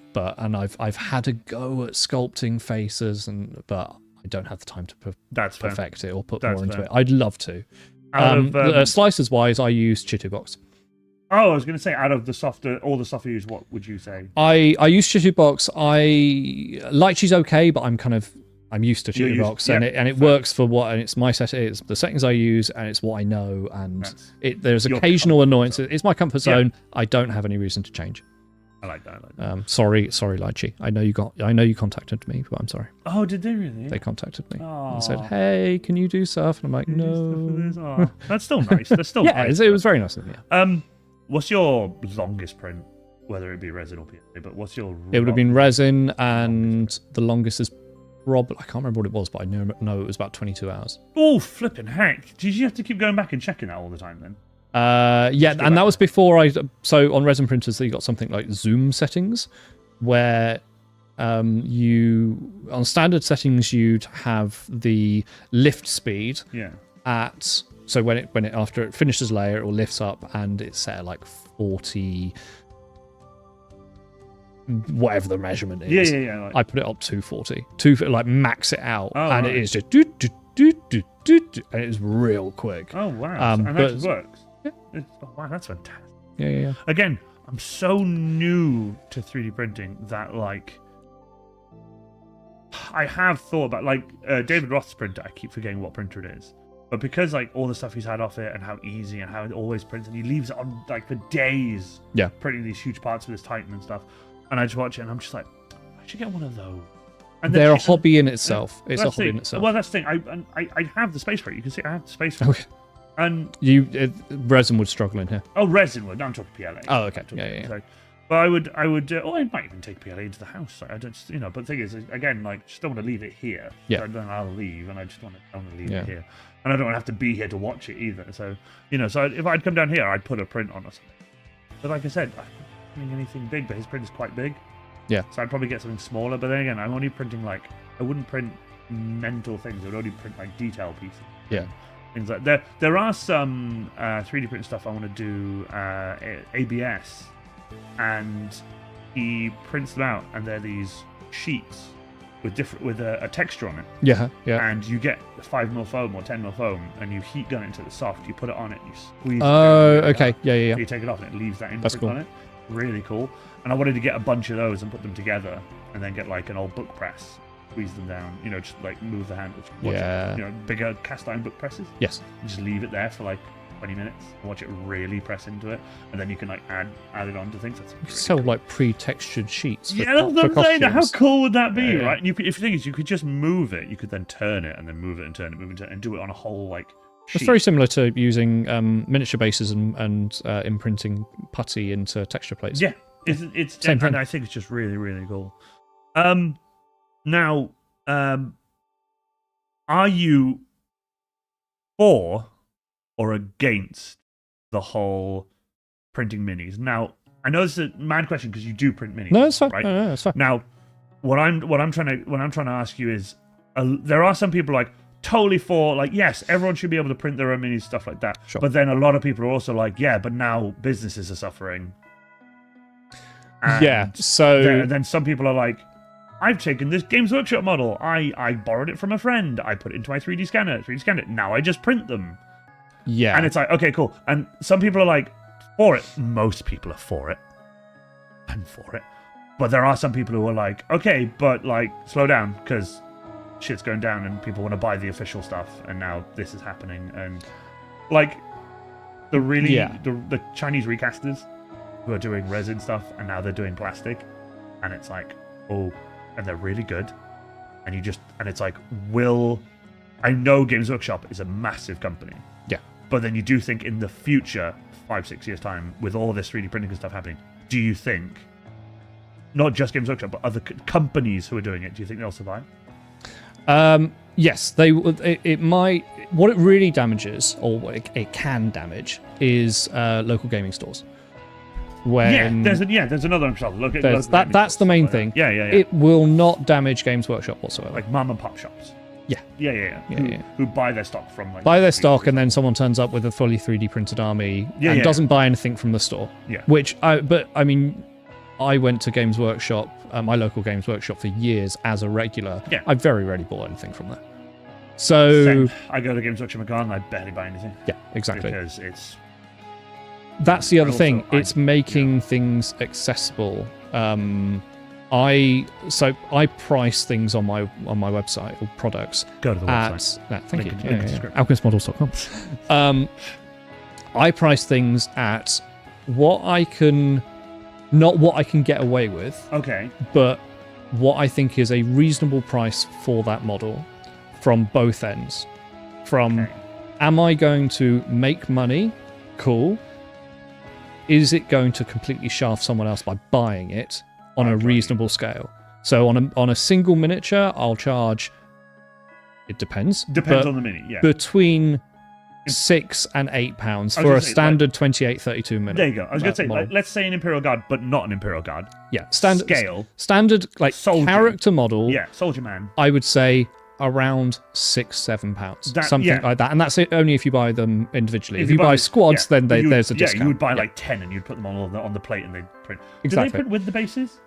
Totally depends. Oh, people can ask whether they print with the bases or not. It depends on the file. Depends on, like, some models come with bases. A lot of the stuff that I do, apart from the 10mm stuff, is a model kit. It's not take it out of the box and ready to go. Yeah. Rather than the complete model. Yeah. Oh, okay. So I thought the reason people were resin printing was because it was easier to print it in a whole mini than it was to have to build it. Some models like dragons, you can't do that because the wings are too big, so you've got to take the wings off. Well, it depends how big a printer you've got. Depends how big the printer is. Depends on the model. There's so many variations. That's why my whole business is print to order. Oh, okay, so you print to order. Yeah. So I've got a production time of around 10 working days, depending on the size. And that's not to say... Fine. Yeah, exactly. That's not to say that if you order one model, it's going to take me 10 days to print it. No. But if 20 people have orders, I've got to have time to go through that, as any kind of production house does. Do you have any copyright concerns? For example, if somebody sent you a Dreadnought file that they found online that someone's 3D scanned from an official GW model, would you be like, nope, can't print that? Or would you no one's actually sent a scan one, usually because the scans are rubbish. Yeah, no, scans tend to be kind of, it depends what. I've printed very, very, very similar. Yeah. Well, no, that's the thing. Everyone modifies and makes their own version that's so close to it. Yeah. And every time you see the file on like Thingiverse or something, or like the way you get the files and it's free, and it says obviously there's a license and everything, and it says like whatever. It could just be like Ultra Dudes, Space Coffin Robot Man, or Big Robot Dead Person Coffin Machine, like, and it's got like a really stupidly long name. Yes, and it's like, and you look at it and you go, it's a Dreadnought. Yeah, it's like, everyone. That's just to get away with, get around the SEO. It's like you have to watch out on Etsy where. All the Space Marine stuff that used to be on there, a lot of it's gone. They did a massive purge. Yeah. I actually had a couple of things taken down on Etsy. So I have some fantasy football miniatures. Oh, cool. Blood Bowl. Yeah, and I think it's because it was an older listing and I accidentally left in Blood Bowl as one of the tags. It's not Blood Bowl. Have you re-uploaded it since then and taken the tags off it? No, but I will. Oh, okay. I will. It's like, for example, that's why I can't sell those chainsaws. Also, I'm not going to sell them on there because Etsy's going to take so much like commission from me. But but also that I just sell patterns on Etsy. I just sell paper on Etsy. Paper is paper. They can't do anything about it. That's why I name it Death Core of Creed gas mask pattern. Yeah, that's it. It's like, well, I'm not selling anything physical. It's a piece of paper. It's a file that they print out, and then they can make their own gas mask. Yeah, cosplay it's the whole 3D printing and IP is. It's a weird. It feels like a grey area. Technically, it's not a grey area at all in regards to copyright. Yeah, of course. And I had this conversation with someone at GriffCon regarding copyright and IP, and they asked, "Aren't you worried about selling copyrighted models?" At that time, I was selling some models that were very, very much in copyright. Yeah. And I just likened to it. Have you bought anything from Comic-Con before? Whether it's a T-shirt, whether it's a wallet, with any character, I guarantee you it's not official. No, God, no. I guarantee you that is a copyright infringement. Anyone who... Pikachu plushies and stuff like that, I bet you it's not licensed by Pokemon. Anyone who sells their own iteration of a Deadpool, like Deadpool, on a piece of paper, the moment that you charge money for it, copyright infringement. Yeah, of course, absolutely. Is it worth Disney going after that one tiny artist? Not a hope in hell. Although... Some people get unlucky. Yeah, my friend Callum Cameron, was 3D printing Iron Man helmets and making them open and close and do all this really cool shit. You got a cease and desist. Yeah. Yeah. I was some people, if you get too big, or you just get unlucky. It was crazy. He's framed it. Really you would though. Is it a cease and desist from Disney? It's an official cease and desist. That's kind of cool. It's an official letter. That's kind of cool. Like, that's kind of cool. The whole thing. He was but like, that's like stop. They will very rarely take someone to court. Oh no, he didn't take him to court. I think they did. Naughty, like, don't do it. I think Games Workshop did recently for one specific person. Occasionally they'll make an example. Yeah, of course they have to. Occasionally, yeah. Again, come down on somebody. But thank you so much for like all the information about 3D printing and stuff like that. It's like, holy crap, it's such a well of information that I couldn't really get into. That's before we even get into the safety side of things. Oh yeah, then I know there's the safety side of things, but I didn't want to go into too much health. I will say it very briefly. If you are thinking about getting a 3D printer, whether it's filament, whether it's resin, whatever, please be safe doing it. Make sure it's well ventilated. Wear proper PPE. Resin is nasty stuff. Yeah, resin is horrible. Nasty, like, oh my god. And even if you buy a 3D printed model from anyone,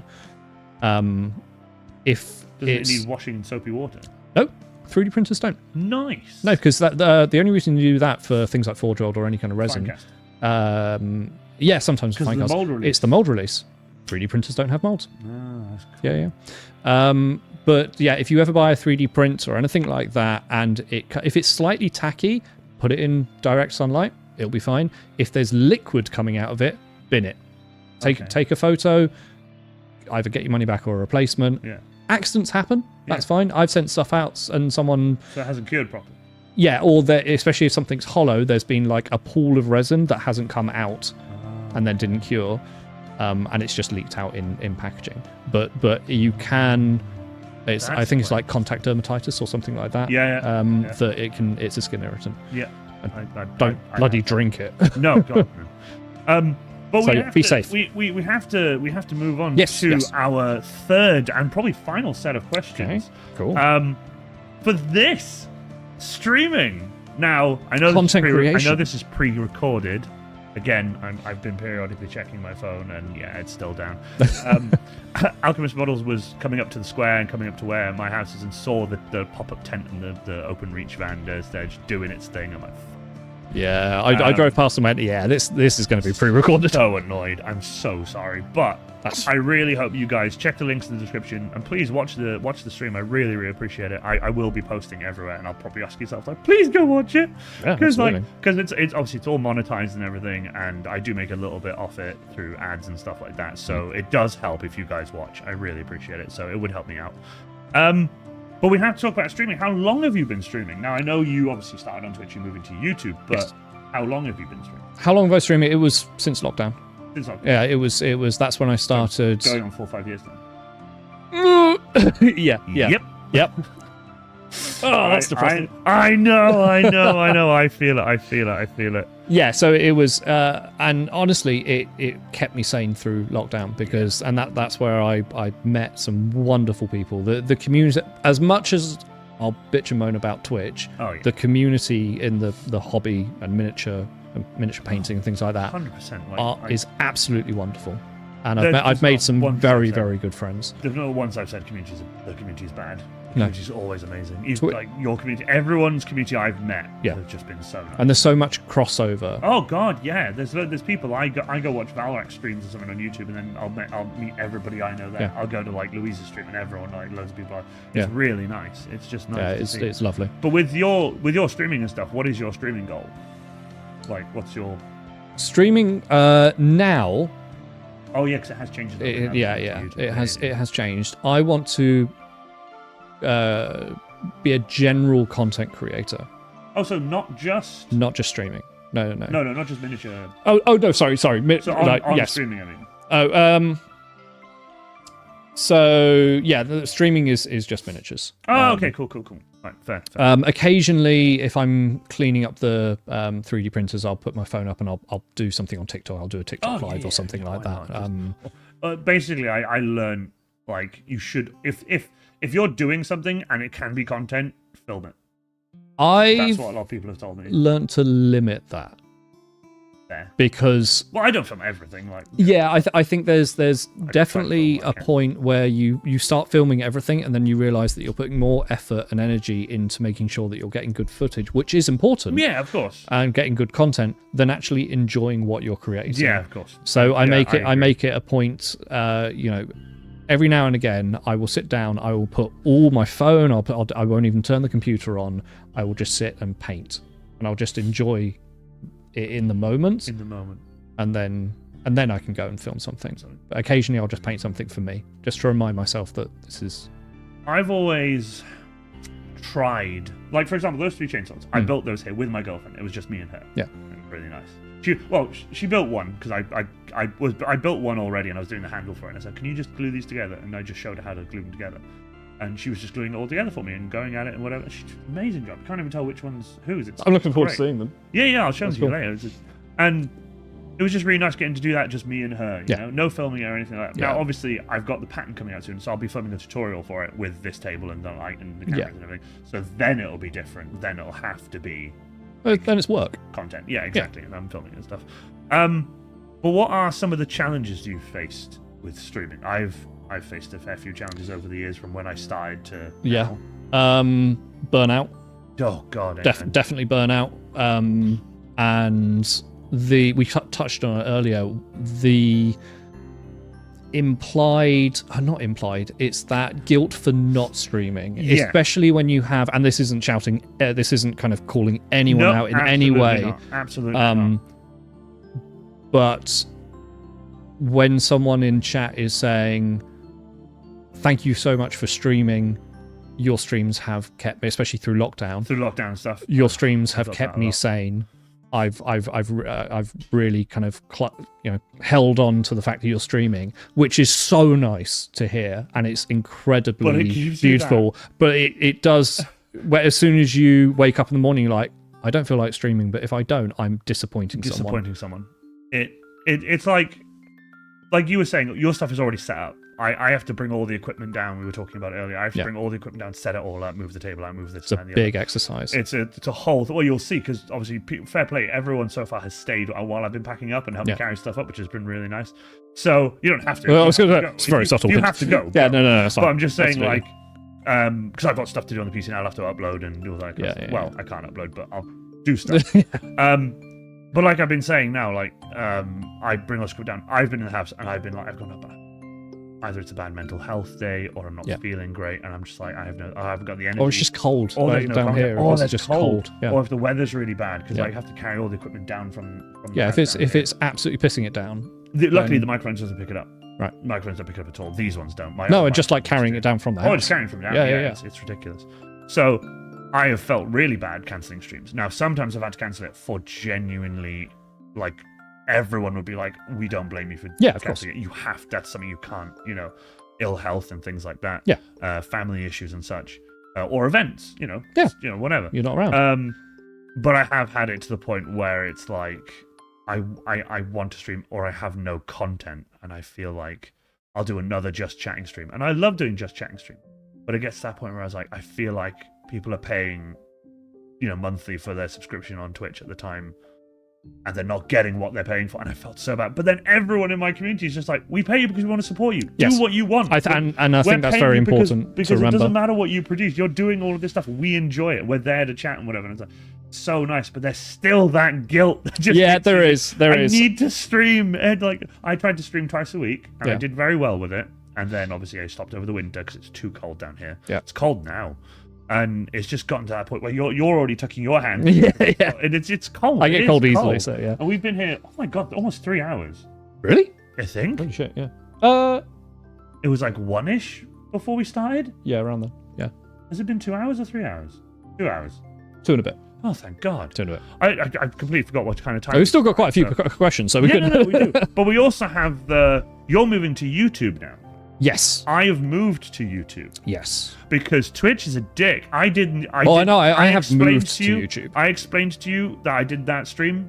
Yeah. That I sat down and went through all the stuff with people about the 50/50 and about the new partner program that they want to bring out. You know how there's you don't just apply anymore. There's like different There's things. tiers and And it got so ridiculous, and the new CEO of Twitch, and it's just all this kind of stuff. And it got to the point where I had to sit down and have a real chat with my community, and I had no background, and I sat there in plain clothes and just sat there and just went, "This is," and I had all this documentation and all of this, these pictures, and I explained everything, and people going to the websites and checking stuff out, and I was showing everyone. And then the 50/50 is the nail in the coffin for me, where Twitch are now taking half the affiliates' income. So this is what we talked about before. I came in when that was already a thing, so I didn't know the happy times. But it was just like that's the thing. I was streaming on Twitch, and I was making money. Yeah. And I was like, I could probably do it full time. I've got content. Yeah. I'm currently just at the cinema. I could go down to maybe like 2 days a week at the cinema and try and stream more, and do like 4 days a week streaming and try and do more content and get better equipment and lighting and this table and stuff and do that kind of thing. Then when the 50/50 hit and everything else came into it, and I just read up on it, and then I was watching Pay Money Wubby and other streamers talking about it, and then watching streamers just flock to Kick. Yep, I did that. Well, Kick came around because of what was happening with Twitch. Massively. People were like, we need a better platform. It was created by streamers for streamers. It was created by someone who used to work for Twitch.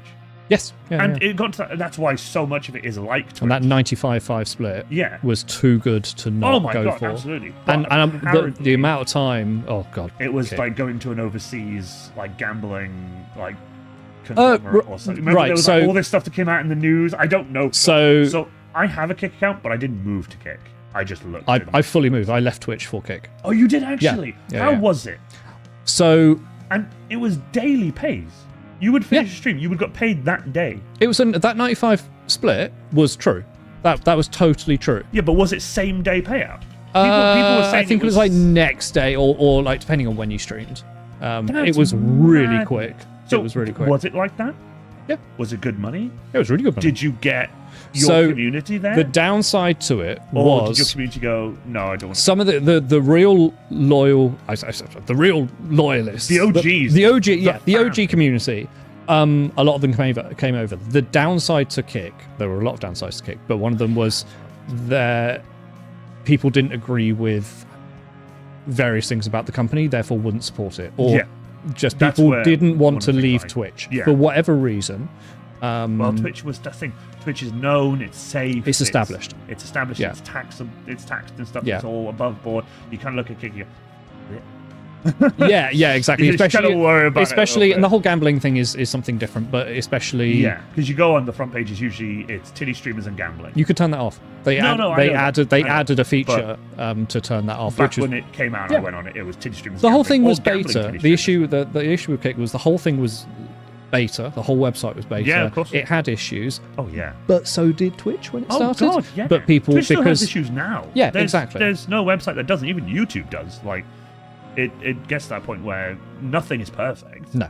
But I went on Kick and I watched a few things. I watched a few streamers who had gone over and stuff like that. And I just and then all the news articles and stuff come out and just kind of made me very wary of Kick. The news, what killed it for me was there was a specific stream by one of the signed. Oh, I know who you're on about. Oh, I know that whole controversy. That whole controversy, and that was the thing that I sat down and went, I could keep pushing on and earn more money. With that website now. I don't want my brand affiliate, and that's the reason I gave. I do not want my brand in the future really cool? to be affiliated with that. That is exactly why I didn't go to Kick. Yeah. I have an account. I have an Iron Warrior Cosplay Twitch account. Yeah. Got rid of that one, made a different one so I could just keep an eye on it because I wanted to still have an account. I kept an eye on it. Then that happened, so I got rid of that account as I'm never going back to Kick. I was like, well, YouTube it is, and then did my announcement. I think we pretty much did the same thing. I do not regret leaving Twitch for Kick at all because I felt like I had to. I don't regret leaving Twitch in general, and this is again why we both moved to YouTube. Yeah, of course. For miniature painters, if you're doing it full time and don't have any other income, if you're just surviving, unless you are incredibly lucky, but I don't think I've come across anyone this big, it is unsustainable as an income. Louise got a contract with Twitch. Twitch Yeah, Twitch there are went to her. there and are were like, exceptions. We want you, and there's so. But Louise that had such a would help. following Yeah, beforehand. exactly. Like that would help you out. Yeah. But then obviously, well, same with YouTube. When Louise didn't get- started up YouTube, Yeah, her followers like went through. Yeah, She got through 100,000 the in the first 2 months, something like that. So good, like But seriously, well done to Louise. And the same will happen with Peachy's new channel. Oh yeah. Well, don't get me wrong. I'm not that big, not 100K, but like I started on YouTube. I had 300. Yeah, your channel blew up real quick. Then it just went, and I'm on 24 point something K. Yeah. And it just blew the hell up, and just out of nowhere. The growth on YouTube's really good. And these bots, turns out, no, they're all people who have been following me and have discovered my channel and wanted. And it was my gas mask tutorial and my Krieg 101 videos. Yeah. And that just kicked it off for me, and that just went and went and went and went. And I was like, Jesus.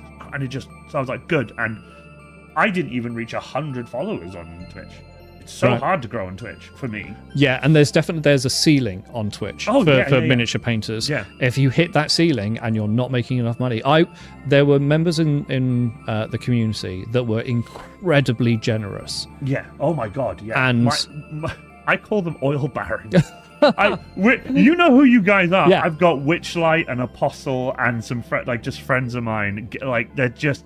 So there's so many of you to name. I'm not going to go through and name everyone. I don't want to like miss anyone and upset anyone. But there's so many, and there's like 5 or 6 of them, and we call them the oil barons because they just come on and just be like, "Yeah, here you go." I'm like, "What are you doing?" Yeah, like this. I put a stream goal up on Twitch. I was like, I would like to get a stream deck at some point. I'm going to stream and provide entertainment, and if you guys like, periodically you can donate a little bit towards my goal. Whatever, cool. By the end of that stream, someone had donated the full amount, and that was it. Yeah, my again, I don't want to name too many names. I don't want to like miss anybody out and name everybody. I don't want to name drop absolutely everyone. But I messaged them afterwards and was just like, "Can I give you the money? Like, you need the money back. Like, this is too. They're not cheap." And I was like, "Please." And he, no, have it. Seriously, I'm fine. And I was just like, and it got to that point where I was like, so much. Yeah. And it got to the point where I felt so guilty. The Kickstarter that I ran for my own miniatures a couple of years ago wouldn't have happened without one specific person and just lump summing. Yeah, isn't it amazing? And I call them oil barons, my oil barons, and the legends. And yeah, I mean, like I have when I first started streaming, I had quite an uncomfortable chair, and I've got a history of kind of back issues. Sorry about these chairs. But... No, this is fine. I now have a secret lab chair that was paid for.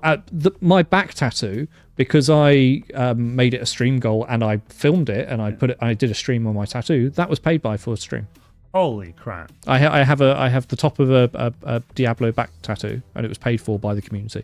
It's the community, my cannon fodder community, my Warsmith boys, all of you, everyone, every single one of you, because I've got cannon fodder, aspirant, Iron Warrior, and then Warsmith. Right. Okay. So got different tiers. So the cannon fodder is like you're like an Imperial Guardsman. Cannon fodder, you just go whatever. Then you become an aspirant, which is like you're aspiring to become a space. Are these tiers on YouTube? Is that a thing? Right. Okay. That's the membership thing. So you can become you're aspiring to be a space marine. You can get all the implants and become, and get the gene seed implanted and you become a space marine. But then when you do, if you decide, you can become an Iron Warrior, which is another tier.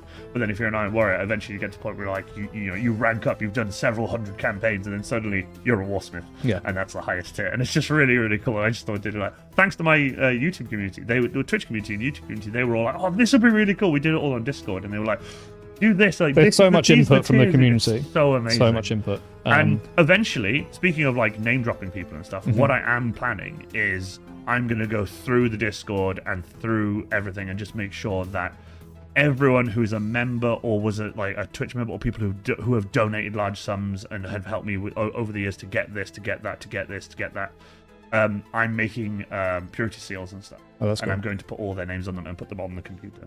That's so cool. that the computer. See, that's what a 3D printer's good for. Yeah. Purity seals. Well, I mean, I can't stuff myself. Oh, okay. I can't stuff myself out of hot glue. Oh, yeah. This is the Iron Warrior seal. That's the Iron Seal. It's not painted. Oh, that works perfectly. Yeah. It's the Iron Seal, and that's hot glue. That's awesome. Yeah. That's really cool. It needs a second coat because if you hold it up to the light, you can see through it. Oh, yeah. But that's kind of nice, though. Yeah, but it just needs a second coat, and then it needs painting, and then that's an Iron Seal. Yeah, I like that. These are the Iron Warrior seals that I do. And I want to put people's names on stuff because it's the least I can do, and I don't know what else. I want to be able to give back as much as I can, but all they keep saying is the reason, like for example, the reason we donate, the reason he donated for the stream deck, the reason that people have helped me out, the reason they've helped me out and kept me going, everything is because I'm entertaining them. Yeah. And they enjoy the content, so they want to give me something. And I think at some point, if you're a regular streamer or a regular content creator, you just have to accept that. Yeah, and you accept that you. I never will. Without sounding too wanky, you enrich people's lives because you are just providing entertainment. And that's what people on TV and films and any kind of entertainer or content creator does, and they get paid for it. And don't get me wrong, I get it, and I think it's just a weird sensation. It is. Yeah. And especially when people are so nice on YouTube, or my community in general, my Discord and everyone, people who are members, people who have like subscribed on Twitch back when I was on Twitch, and people who have just donated sums and sums of money and gotten me a stream deck and gotten me like my Focusrite and helped me pay for this microphone. Got me my paint set. All that kind of stuff. Got you my recent paintbrushes that I use all the time were donated to me. It's just it staggers me every time, and I try to thank people as much as possible, and I'm like, can I give you something back? And I don't want anything, just keep streaming. Yeah. I'm like, okay, I'll keep streaming. Thank you. And what did she say? I had the best, she said the best imposter syndrome. Yeah, absolutely. And I had to Google it because I didn't know what it meant. And I Googled it, and I was like, "Oh my god, this!" No, it's totally a thing. Like this, like this exists. This is real. Like, and everyone feels it. Like Hollywood actors feel it. Sometimes. Hollywood actors, like not in a like horrific, like bad, but I'm like, oh, whatever. But it just makes you go like, oh god. It's such a strange situation and sensation to feel as soon as you turn on your computer, there are people around the world waiting for you. Like for this stream, there are people. I click go live, the chat's already busy. Yeah, and I'm like, okay, and I'm like, I'm still doing stuff. We're sat down, putting headphones on, and getting everything ready, and it's like, fucking hell, there's already. You got someone in chat going, "It's about time you were here." Yeah, it's like you're late. I'm like, no, I'm not. I'm sorry. With YouTube and stuff, obviously you wanted some advice and stuff after. I'll give you what I can because I've just started myself, but you're ahead of me. It's fine. And it's just like YouTube. I've already been paid by YouTube 3 times. Right. And I'm already seeing the benefits. Yeah. But it is less than what I was getting paid by Twitch at the time before the 50/50. When the 50/50 came in, it's now with YouTube it's twice as much. Fuck. Because it's 70% with YouTube. Do you know that? It's 70%. Yeah. That's still quite a big take. 20% extra than Twitch. Yeah. It's a lot. But it's a lot, and it's worth it, I'm not quite on the partner program yet. I'm waiting. I just need watch hours. I've got all the other things. I just need watch hours. Oh my god, my community. I've got a video I've made, a video I'm finishing editing. Actually, I need to sort out for my community. Who all the people who did watch hours. Yeah. I've done. I did a call to action, and I thought this would be really. I'll get some extra hours from this. No. This call to action made my entire community go, everyone, get on YouTube, play his thing. That's cool. And everyone, oh my god, it was... Good work, community. Oh my god, yeah. My community is... Yeah, I think I'm like halfway... I'm just under 1,500 watch hours. I need 3K for the first bit. One. Yeah. But can I just say, though, I do need to make this absolutely clear. The reason I do stream... There is obviously that financial side of it. I'm not going to lie to you and go, oh, no, it's not about the money. Because it is. The money is there to keep your head, like I said, to keep your head above the water. Yeah. To keep my head above the water. To keep us going, for us to make sure we get equipment, to make sure we can keep the lights on, make sure we keep everything running. It's a job. It's a job in the end. It's a hobby as well, I would say. It's a job that you enjoy. It's a passionate job. Exactly. But I don't do it specifically for the monetary income. I do it for the enjoyment. I do it because I really love showing you guys what I do, and I it's probably the same with yourself. Because actually, I was going to go on the other direction. Go for it. So when I first started during COVID, I said to myself, I'm going to run this like a business. Oh, right. So I didn't. See, I decided to go the other way. Because I didn't have anything else. Ah, okay. Because I was like, if I'm going to do this with not just the streaming, but the painting as well, I'm going to run it like a business. I got you. I'm not going to paint everything to my top tier standard because I don't have time to do that. I need to make money because otherwise I don't eat. Yeah. So yeah, there was one point where I was streaming here and I was just like, if I don't get paid like X amount by Twitch by the end of this month, I'm gonna struggle. Yeah. And there's been multiple times like the community was there and I told somebody. It was off stream. My PayPal just had a fuckload of money. I've had that and I try. Yeah, I've broken on Twitch because I've been there going, I've got bills coming out. The shop has not done very well. I'm being honest, guys. I've always been open. I have always been open and transparent with reasonably with how I run Alchemist Models. I was going, it hasn't been a good month. No. 10 minutes later, someone's dropped a couple hundred quid. Like, it's just like, it's been a good month now. Thank you. Thank you. I can put fuel in my car. It's like I can get food. I can get food. I can pay my bills. Yeah. I don't have to worry for another month. It's like getting to keep this workshop. Yeah. It's like this workshop is where I do my workspace and stuff. I don't want to lose this space. Yeah. And it is scary having to be like, or I might, just I need to make sure I get money this month or whatever. But it is. I'm like this live stream now. Normally people would be donating or becoming members and stuff like that. But obviously now this is pre-recorded, so I don't know how this video is going to do. I don't know how this live stream is going to do. But I hope it does well, and I hope you guys enjoy it. And I really hope you've enjoyed. But I do need to know, getting away from like the monetary side of things and the streaming side of things. We'll get back to like the normal questions and stuff because as much as I do want to talk about, how. Yeah, like I said, you needed to do it for the monetization. And this is not to say I don't enjoy it. No, exactly. No, I get that. Love but it. you had to keep a roof above your head. Yeah. Otherwise, you'd be homeless.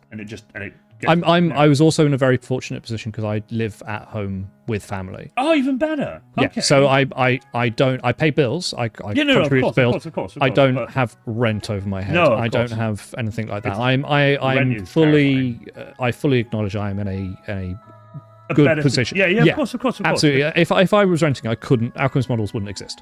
Oh, absolutely. I think if I had to finance this whole workshop and everything, there wouldn't be. An Ironware Cosplay. So it is kind of situational. But that's why we want to thank you guys, the community, yes. His community, my community, both our communities come together. There's so many of my community in your community and vice versa. It's really nice. There's so much crossover. And you've now just joined the Discord as well. I have. You've now just joined the Iron Cage. Very welcomed. Thank you. Yes, Thank you very much. my community. Wait until you get to know my community. My community is so fucking nice. I love my community. You guys are amazing. Thank you so much. But how did you get your channel name? Where did Alchemist Models come from? It actually started as Alchemist Painting. Oh, did it? Yeah. Oh, so, like that. Because that's where did that come from? Where did Alchemist Painting come from? Okay, so the origin story here. Painting is fairly self-explanatory. However, Alchemist was two things. One, this is the arty side of things. You are turning something grey into colour, like alchemy. Yeah, you are turning lead to gold. I love that. Yeah. The other reason was my favourite anime is Full Metal Alchemist. Full Metal Alchemist. Yeah. Full Metal Alchemist. Yeah, exactly. That means me. Painting. I I changed it from paint. So the if you ever order any of my busts, the Tuk Tuk Basil or Zara, the ones I have. If you go to his website, link in the description. alchemistmodels.com. They come with art cards. On the back it will say Alchemist Painting with the old logo because that's what it was at the time. Cool. But it was when I started the 3D print stuff and the shop, I was like, I'm not painting them. That doesn't encapsulate my brand anymore. Oh, so you went to models instead. Because it's more universal. I like that. Yeah. Oh, see, origin stories are the best. Yeah. Iron Warrior is Get this, right? It was interesting because obviously at the beginning I was doing steampunk. It was like the first thing I got into. My friend Marcus got me. Yeah, I think I've seen a very early picture of you in a steampunk with like the brown bowler hat and. Well, not even that. That's a later one. Oh, really? My Okay. first one was just my gel in my hair, like combed over with like side Nice. parting, palm snares just on my nose, a walking stick, a cravat, a white shirt, and a waistcoat, and Cool. I just looked dapper. So I was walking on the street, they'd be like, "There's a dapper gentleman," but at Comic-Con I was a steampunk. I didn't have anything else. I just looked like a very well-dressed man, but because I was with a group of steampunks, I was a steampunk. Yeah, That's how you it fit started. in. Yeah, But that's subtle. when I became the Iron Warrior, obviously my favorite army were the Iron Warriors. Right. Okay. So obviously I kind of knew I wanted to build an Iron Warrior Space Marine, and when I was doing the Iron Warrior cosplay, the Iron Warrior cosplay, the Space Marine costume, Yes. Or cosplay, sorry, not costume, but I was doing that, and obviously you need a name. get a page because people are like, oh, do you have a page? No, I don't have a page. Do you have a page? I don't know. What social media? Like, I've got a Facebook. Like, do a Facebook page. Oh, God, do a Facebook page. So I made my first Facebook page, and I was like, what the fuck? I was sat there for ages, and I was like, well, I looked through all my friends' pages and stuff, and they're all like, for example, like Alchemist Cosplay. I know you're not, but like Alchemist Cosplay. Yeah. Or No Name Cosplay. This person cosplay. Crappy Punmaster cosplay. This, that, and cosplay. Yeah. This cosplay. That cosplay. Ranger of Krieg cosplay at the time. Not anymore. He's now Ranger of Krieg. Yeah. All this different stuff. Everyone had cosplay at the end of the name. It's like, all right, okay, that's me. Somebody cosplay. I'll just put Ghostbuster cosplay because that's just, you could Google that and everything. And just a million things. Okay, fine. I don't do steampunk as much anymore. I'm doing this Iron. Branding is so hard. I'm doing an Iron Warrior cosplay. There you go. There's an Iron Warrior cosplay. Sorted. God damn, have I had shit from people being like, oh, you call Iron Warrior cosplay? You do Ghostbuster? I'm like, yeah, but I am Iron Warrior cosplay. That's my, like, Iron Warrior cosplay. That is an Iron Warrior cosplay. Yeah. But I am Iron Warrior You'll always cosplay. find people who will That try and kind of pick thing. holes in your branding. Like, some people are like, oh, but you do a Death Core of Krieg now. I'm like, yeah, but I'm not going to make another page called Death Core of Krieg cosplay because it's just, no.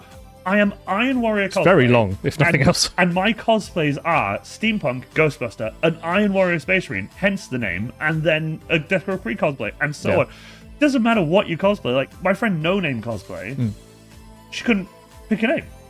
So she called herself No Name cosplay. That's genius. How amazing is that? That's I asked her in love an interview. I asked her, I was like, why are you No Name cosplay? She goes, couldn't figure out a name, so I'm just No Name cosplay. And I'm like, So good. I love that. That's so good. It was like, for example, Ranger of Krieg cosplay. Back when he was Ranger of Krieg cosplay, now he's just Ranger of Krieg. But you know, Ranger of Krieg cosplay. I wonder what he cosplayed at. He was Such a mystery. the Ranger was because he was a Jurassic Park Ranger that he had a cosplay of. Right. So he was a Jurassic Park Ranger as if he worked at the park. Yeah, yeah. So there's your Ranger. He was a Death Corps of Krieg Commissar. Well, he was a Death Corps. He was a Death Corps Grenadier. Oh yeah, yeah. Then he was a Commissar. So there's your Krieg bit. So Ranger of Krieg cosplay at the time, and it was like done, and it works so well. So I just thought Iron Warrior cosplay works. Yeah. And that's it. But then I always get the oh, your cosplay is this though. You just this. Shut up. Wait until I do my Grey Knight cosplay. They're gonna go fucking. They're gonna go. You're doing Grey Knight cosplay? Grey Knight cosplay. I've already got it. Yeah, my friend Dave Damon was getting rid of his Grey Knight Terminator. Yeah. Have you got it here? I've got pictures of it. You want to see it? It's the storage is all the way. Oh, there. okay. It's impossible to see. You'll just see bits of it, but I'll show you pictures. Yeah, okay. But yeah, and it's just like wait until I get that. They'll be like, oh, here's Iron Warrior cosplay in his Grey Knight space, in his Grey Knight Terminator, and everybody, like, what do you mean Iron Warrior cosplay? Like that's the brand. That's the name. That's not specific. God damn it. Yeah. Really hard. But you can't win an argument against people on the internet. it just it gets me. But what keeps you motivated? I know we've talked about Keeps like me motivated. stuff, but what keeps you motivated? You do a Mr. Krabs. Money. No. It's interesting projects. It's things like Your the dioramas, dioramas. That was one of the reasons I started the dioramas, is because the ones that Roman has done, which the idea of a frame diorama has blew up now. Yeah. It's blown up now massively. Even to the point where there are some 3D print companies, sculptors, offering Patreons with frame dioramas. Oh, good. And there's some really cool ones. Oh yeah, I've seen loads. Yeah. Including the ones from Alchemist Models. If you go check out his Instagram. Which some of the dioramas are actually full sale.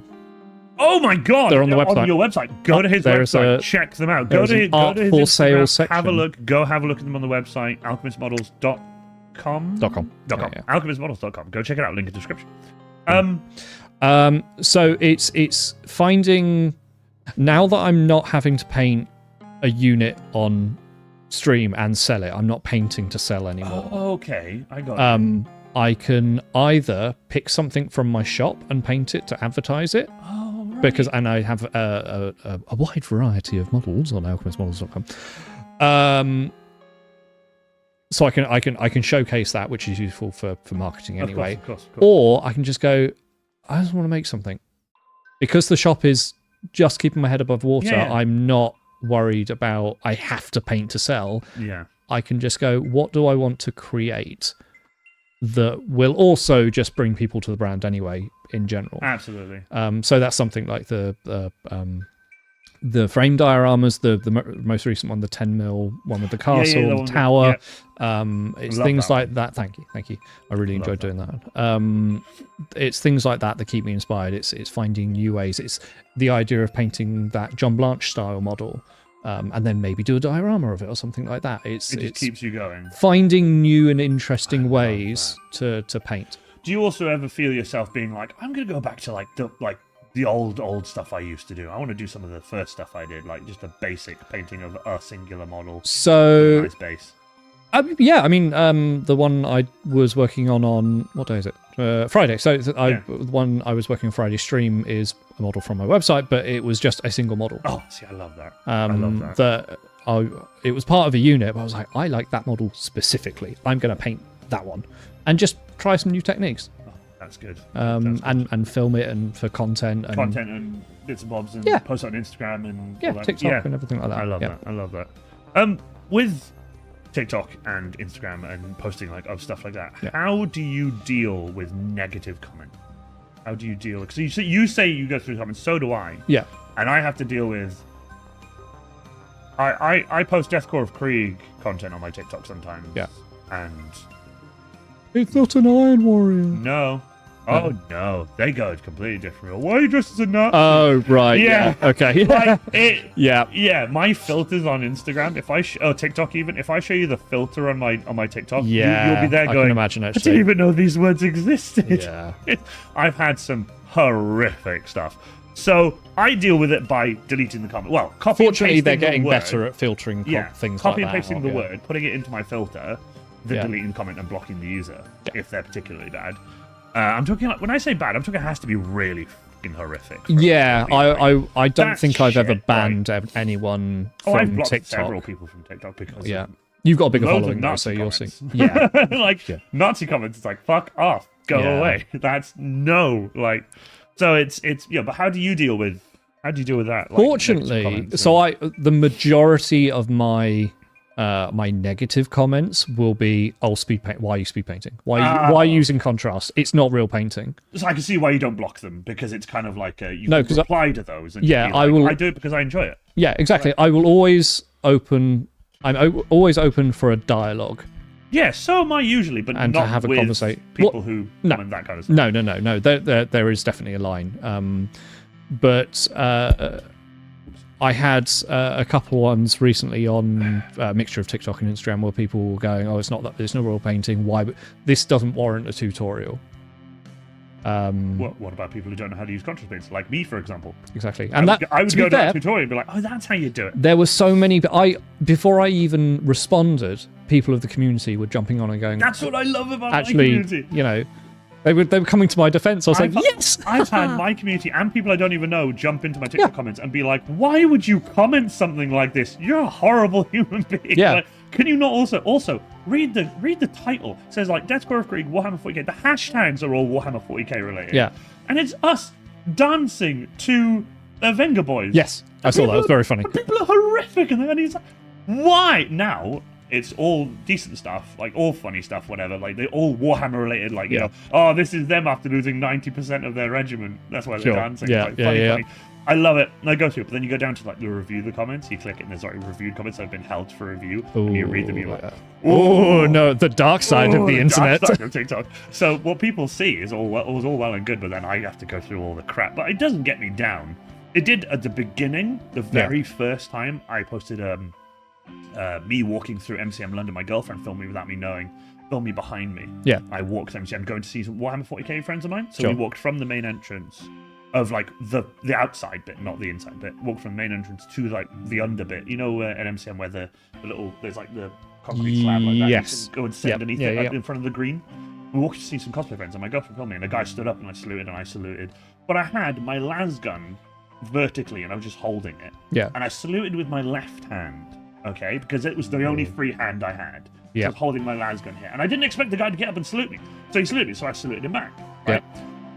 The comments were 90%. Why did you salute with your left hand? You shouldn't salute with your left hand. Why did you salute with your left hand? Yeah. Like, oh my god, I was like, you fucking butthurt motherfuckers. Because what's wrong with you it's a guys? made-up universe. It was like, I didn't even do it for that. It was just, that was the hand that had nothing in it, and it was really quick. He just stands up in front of me and salutes. Yeah. I'm like, oh, okay, and then walked off.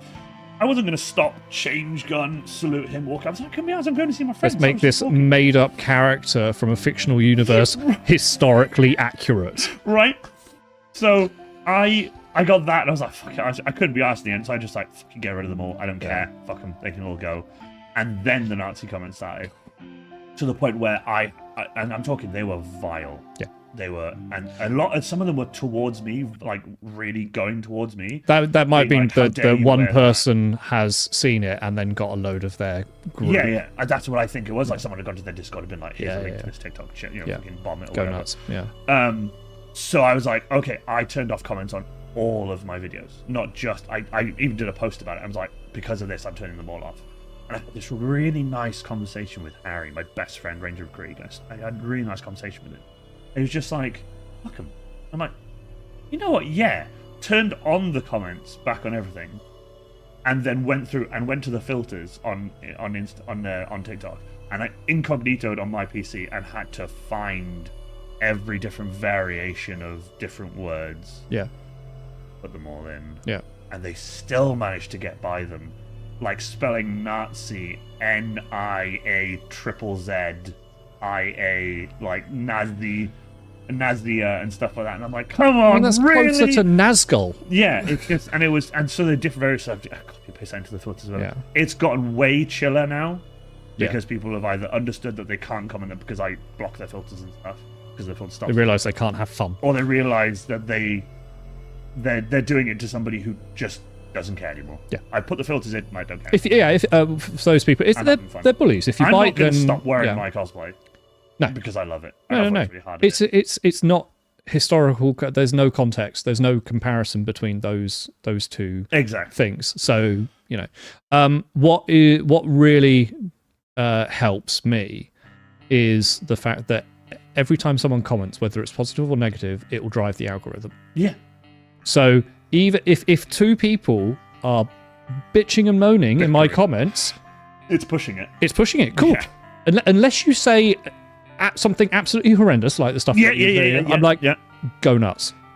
Please tell me how speed paint is wrong. Yeah, exactly. I revel in it because when I start monetizing TikTok, you're giving me money. Well, get this. I was shocked. I took the hashtag cosplay out of my Instagram because if you put hashtag cosplay, bots will come out of the woodwork and be like, oh, post your content to @this like cosplay account. Yeah.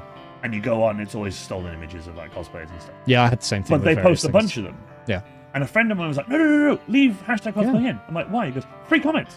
Yeah. And I'm like, absolutely. Cool. It pushes. But I also just, I see it and it's like messy. I'm such a don't neat worry about freak about it. I'm like, so I get rid of it, but occasionally I'm just like, I'll put it in. Get some bots, get it pushed. Like, absolutely. And it works though. Yeah. How have Instagram not stopped that? Because they can't. It's so funny. There's too much to police. It's so funny. Yeah. Like TikTok, I've never seen bot comments, but no, actually, all my Iron Warrior stuff, it's just comments in English. All the funny stuff I've done. I did some tractor stuff on there, but then I realized that's like should be for a personal account, so I'm going to make a different kind of content, isn't it? Yeah. I added it in. I don't know why. I did some funny ones. I've got them all saved. I just need to upload them to like a personal one. I'll do at some point. I don't know when. But all my Deathcore of Krieg ones have so many Russian comments. Not bots, right? But just a lot of Russians and a lot of it just happens, and I'm just like, you have to hold it down and click translate. And I get. And I get so many Russian comments. It's mental. Only on my Deathcore of Krieg stuff, and I think it's because of the hashtags. So I put Deathcore of Krieg 1K, but I have hashtag Krieg. There's another one is if I put hashtag Krieger and not Krieg. If I put hashtag Krieger... Isn't that from a game? Yeah, but I'm not sure. But if I put Krieger or just hashtag just the word Krieg, I get shadow banned on TikTok. If you go... Really? I open an incognito tab, go to TikTok, go to my video, there's none of the text I've put in or the hashtags are there. It blocks it. Really? Because of, I think, because Krieg is war. Sure. Okay. But if you put Deathcore of Krieg, it doesn't count because it's multiple words. Yes. It's like whatever. But if you put just Krieg, it will get rid of all your TikTok will shadow ban them. Like you can see it on your phone. It's all there. Get somebody else's phone, click it. There's nothing. Interesting. So I've taken the word Krieg out and I've taken the word Krieger out. Yeah. And I've got on my phone. I've got. You'll actually find this quite funny. I'm just going to show Alchemist Models this quite. I think this is quite funny. I've got my my hashtags. I've got my copy and paste hashtags here. Yeah, I really should have like a document of copy and paste. I end up typing them out every time. Oh, do you actually? Yeah. I could. And every time I do that, I'm like, I really should sort this and completely forget and don't do it. It's madness. So here's my Instagram and TikTok Instagram stuff, and there's Krieg safe tags only. I found out and then with there's all my other ones, my Warhammer and my Space Marine and stuff like that. Recently with TikTok, they push with less hashtags. If you put too many, they limit your. Well, I don't copy all of them. Oh, right, okay. I just copy the ones that are relevant. Because there's some in there that are like Death Rider and stuff, and if I'm not my Death Rider, sure. I don't copy it. But the sweet spot is at the moment between 3 and 5. Oh wow! Oh no, I post more than 3 and 5. 3 and 5. Oh, okay, fair enough. I might have to try that then. But I do also have this is also. I gave this to a friend of mine the other day because she was like, "Oh, I don't know. It's not working very well, and this, that, and the other." And I was like, "Oh, here you go. Take a picture of this." And she laughed, and I was like, "No, it works because I've tested it. These are all for TikTok times." Yeah, I got last year. I got the ideal times to post from Let's Make It Orky. Oh, I love that. I love that. It's so handy. It's so handy. But everyone has different times. It's really interesting. Last question for you on this side of things for streaming. How do you balance the consistency in content creation and maintaining it? How do you mean? For example, like your regular schedule, that kind of thing. Yeah, your regular schedule, but you're also like, you're not just, for example, if you have, let's say you had a commission and it was like 40 guardsmen, as an example. I wouldn't take it. All the same. No, but for example, but yeah. And you would, 10 guardsmen, you would all the same. Yeah. You wouldn't paint like 2 or 3 of them on stream, and then the next stream paint another 2 or 3 of them, the next stream paint 2 or 3. The consistency would be down. It wouldn't be as... People want fresh content all the time. So how do you keep the consistency going? Do you like your diorama? How many streams would you take to do one diorama? Or would you go diorama stream on Monday, something else on Tuesday or Wednesday? I don't know what your schedule is, but I'm saying like I only stream 2 times a week now. Oh, there you go. So let's say then Tuesday, then diorama day. Do you then on like the Thursday or Friday, your second day, do something else, or do you continue with that one? Like, how do you keep the consistency going up? When I was on Twitch and I had a big commission, because I had a guy over in America who wanted me to paint a metric shit ton of Admech, and for about 2 months, and this is when I was streaming 4 days a week, I was just painting Admech on stream. But it ties into what you said earlier: is people don't mind what you're painting. They're there for you. They're there for you. Yeah. They're there for the entertainment. That's actually quite good. And I've had, and the amount of times I apologized on stream, I was like, guys, I know, I'm so sorry. I'm painting red and silver, and that is all I'm doing, and that's all I have done for the last month. And they were like, we don't care. Occasionally you'll get a comment going, "Oh, Admech again," in a jokey kind of way, in a tongue-in-cheek kind of way. But most of it is we don't care. And also, most people that are watching the stream, like when I was streaming to Twitch a lot, I would be averaging 40 to 50 people. That's decent. That was like a height of my Twitch. Decent numbers, but not those. That was like the best I did after a couple of raids a thing. YouTube 24, 23, 24 we've had recently. I'm just hitting into double digits now. That's awesome. I'm just getting there, but I stream to TikTok at the same time, and push people from TikTok over to YouTube. Cool. That's very cool. But gotten to that point. Yeah, people were just saying, it doesn't matter. Also, very few people watch the stream all the way through. Yeah, you are watching paint dry. Yeah. At the end of the day, watching a miniature painter, you are watching one of the most boring processes happen. You are watching paint dry. Paint dry. The entertainment is from the talking, the person, the personality. I think that's where people come to me for this kind of stuff. I've got all my sound clips. I see my sound just clips, before I left, I have all the comedy and stuff. And I have, like the redeems the and hype things train like and everyone, exactly. Have you seen the hype train? I haven't seen your hype train. No. I'll show you the I hype don't train know. after this. Okay, cool. After the stream. I had before I left Twitch, I had for every 5 gifted subs or for every $5 donation, I will do. I got one of like ab rollouts. I'll do five rollouts. Oh, that's got. Oh, yeah, Merlin was doing something like that. Was he doing push-ups? He might have done push-up or squats. Brannigan does squats. Yeah. That's really cool. I did rollouts to the point where me exercising on stream was my main money earner. Oh, that's because cool. people were donating hundreds of pounds to see me in pain.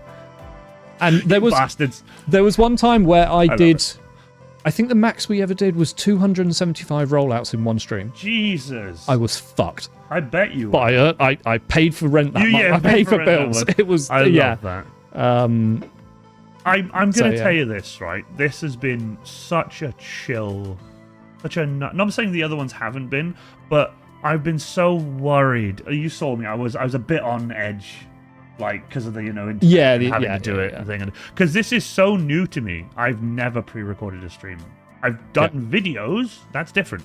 But pre-recording a whole stream, this is new. Yeah. Like this is. I tried to do a tutorial on stream like Evil Ted does and then cut it up and make it into a video. I found that's impossible. He can. Evil Ted can do it so well. Evil Ted, don't get me, he sends it to somebody to edit, but it doesn't matter. Oh, okay. He still manages the way he does it. Does he keep with chat as well? What he does is he'll take a break and he'll go chat and drink a coffee and chat, and he goes, right, we'll get back to it. Oh yeah, so that's I would argue, yes, it's on stream, but it's not the same. No, it's not the same as streaming. Good. However, that is a unique talent. Clever. And also Evil Ted Smith, he's a legend. I'm gonna tell him where I'm streaming now because he used to jump into Twitch chat all the time. Cool. And I had this specific thing for him, !Ted, and it would come up with all his links. Yeah, I've got a couple of things and I'm like really gutted that I'm moving to YouTube now to the point where, don't get me wrong, I've always said I didn't want to leave Twitch. I had to leave. Same. If the Twitch CEO just didn't fuck us over so much, I would still be on Twitch. I had a massive issue with people spending their hard-earned money to donate to me through a sub. Yeah. Or something like that. And then and it's not the fact that I'm only getting half of it, it's Twitch is getting half of it. Yeah, I'm more annoyed about I know they that. have staff and stuff to pay and everything, but they have ad revenue coming in. They have sponsorships. Twitch makes a loss. They have Twitch is a loss leader. It completely loses out in it doesn't make a profit. It's horrific. So it's a tax write-off. Yeah. So let it be a tax write-off. Yeah, exactly. And give the money to people. Give the money to your are creators. Trying hard. Yeah. And write off more tax. Yeah. It's so that was the behind the reasoning for the move to Kick, and that was with YouTube. I want to create more evergreen content. So good. I'm looking forward to your content. Thank you. YouTube, yeah. By the way, I very much am. If I'm not subscribed to you on YouTube because I wasn't quite aware that you officially made the move.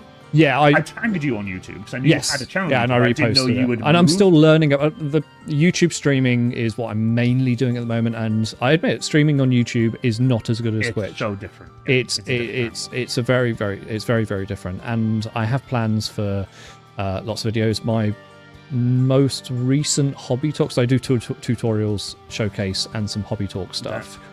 The most recent one I'm going to do is when 10th edition 40k was announced. Oh yeah. I thought there was a glimmer of hope. I thought they might do what they did to Age of Sigmar and rewrite the story.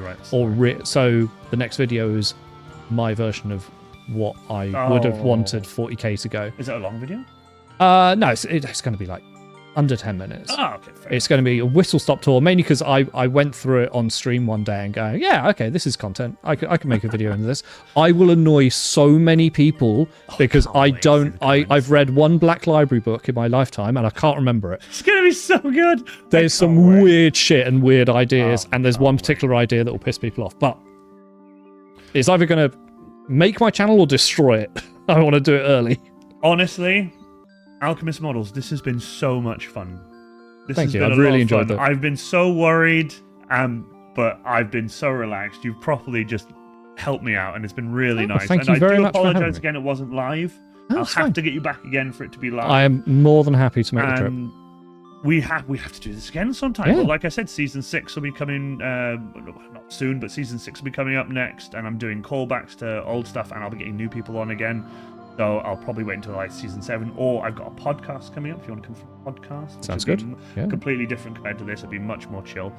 This was chill though, but like it'll be more like relaxed. Quite similar to it won't be like podcast. list of questions. It will just be more like, so this has happened recently and this kind of thing. But I try to keep politics off stream completely. Yeah, no, so that's fair. I'm doing that. So, but anyway, thank you so much if you've been watching this. Thank you so much for watching.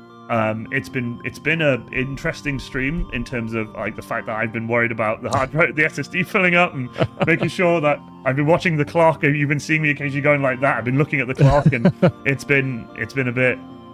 I've been on edge, but it's been great. And I just want to say thank you to everyone who's watched. Thank you for commenting, liking, subscribing. Please make sure you guys check out all of Alchemist Models links in the description below. Thank you so much for being here. I've been Iron Warrior Cosplay. This has been my amazing guest, Alchemist Models. Thank you so much for being here. Thank you so much for watching. We'll see you all again soon. Bye for now.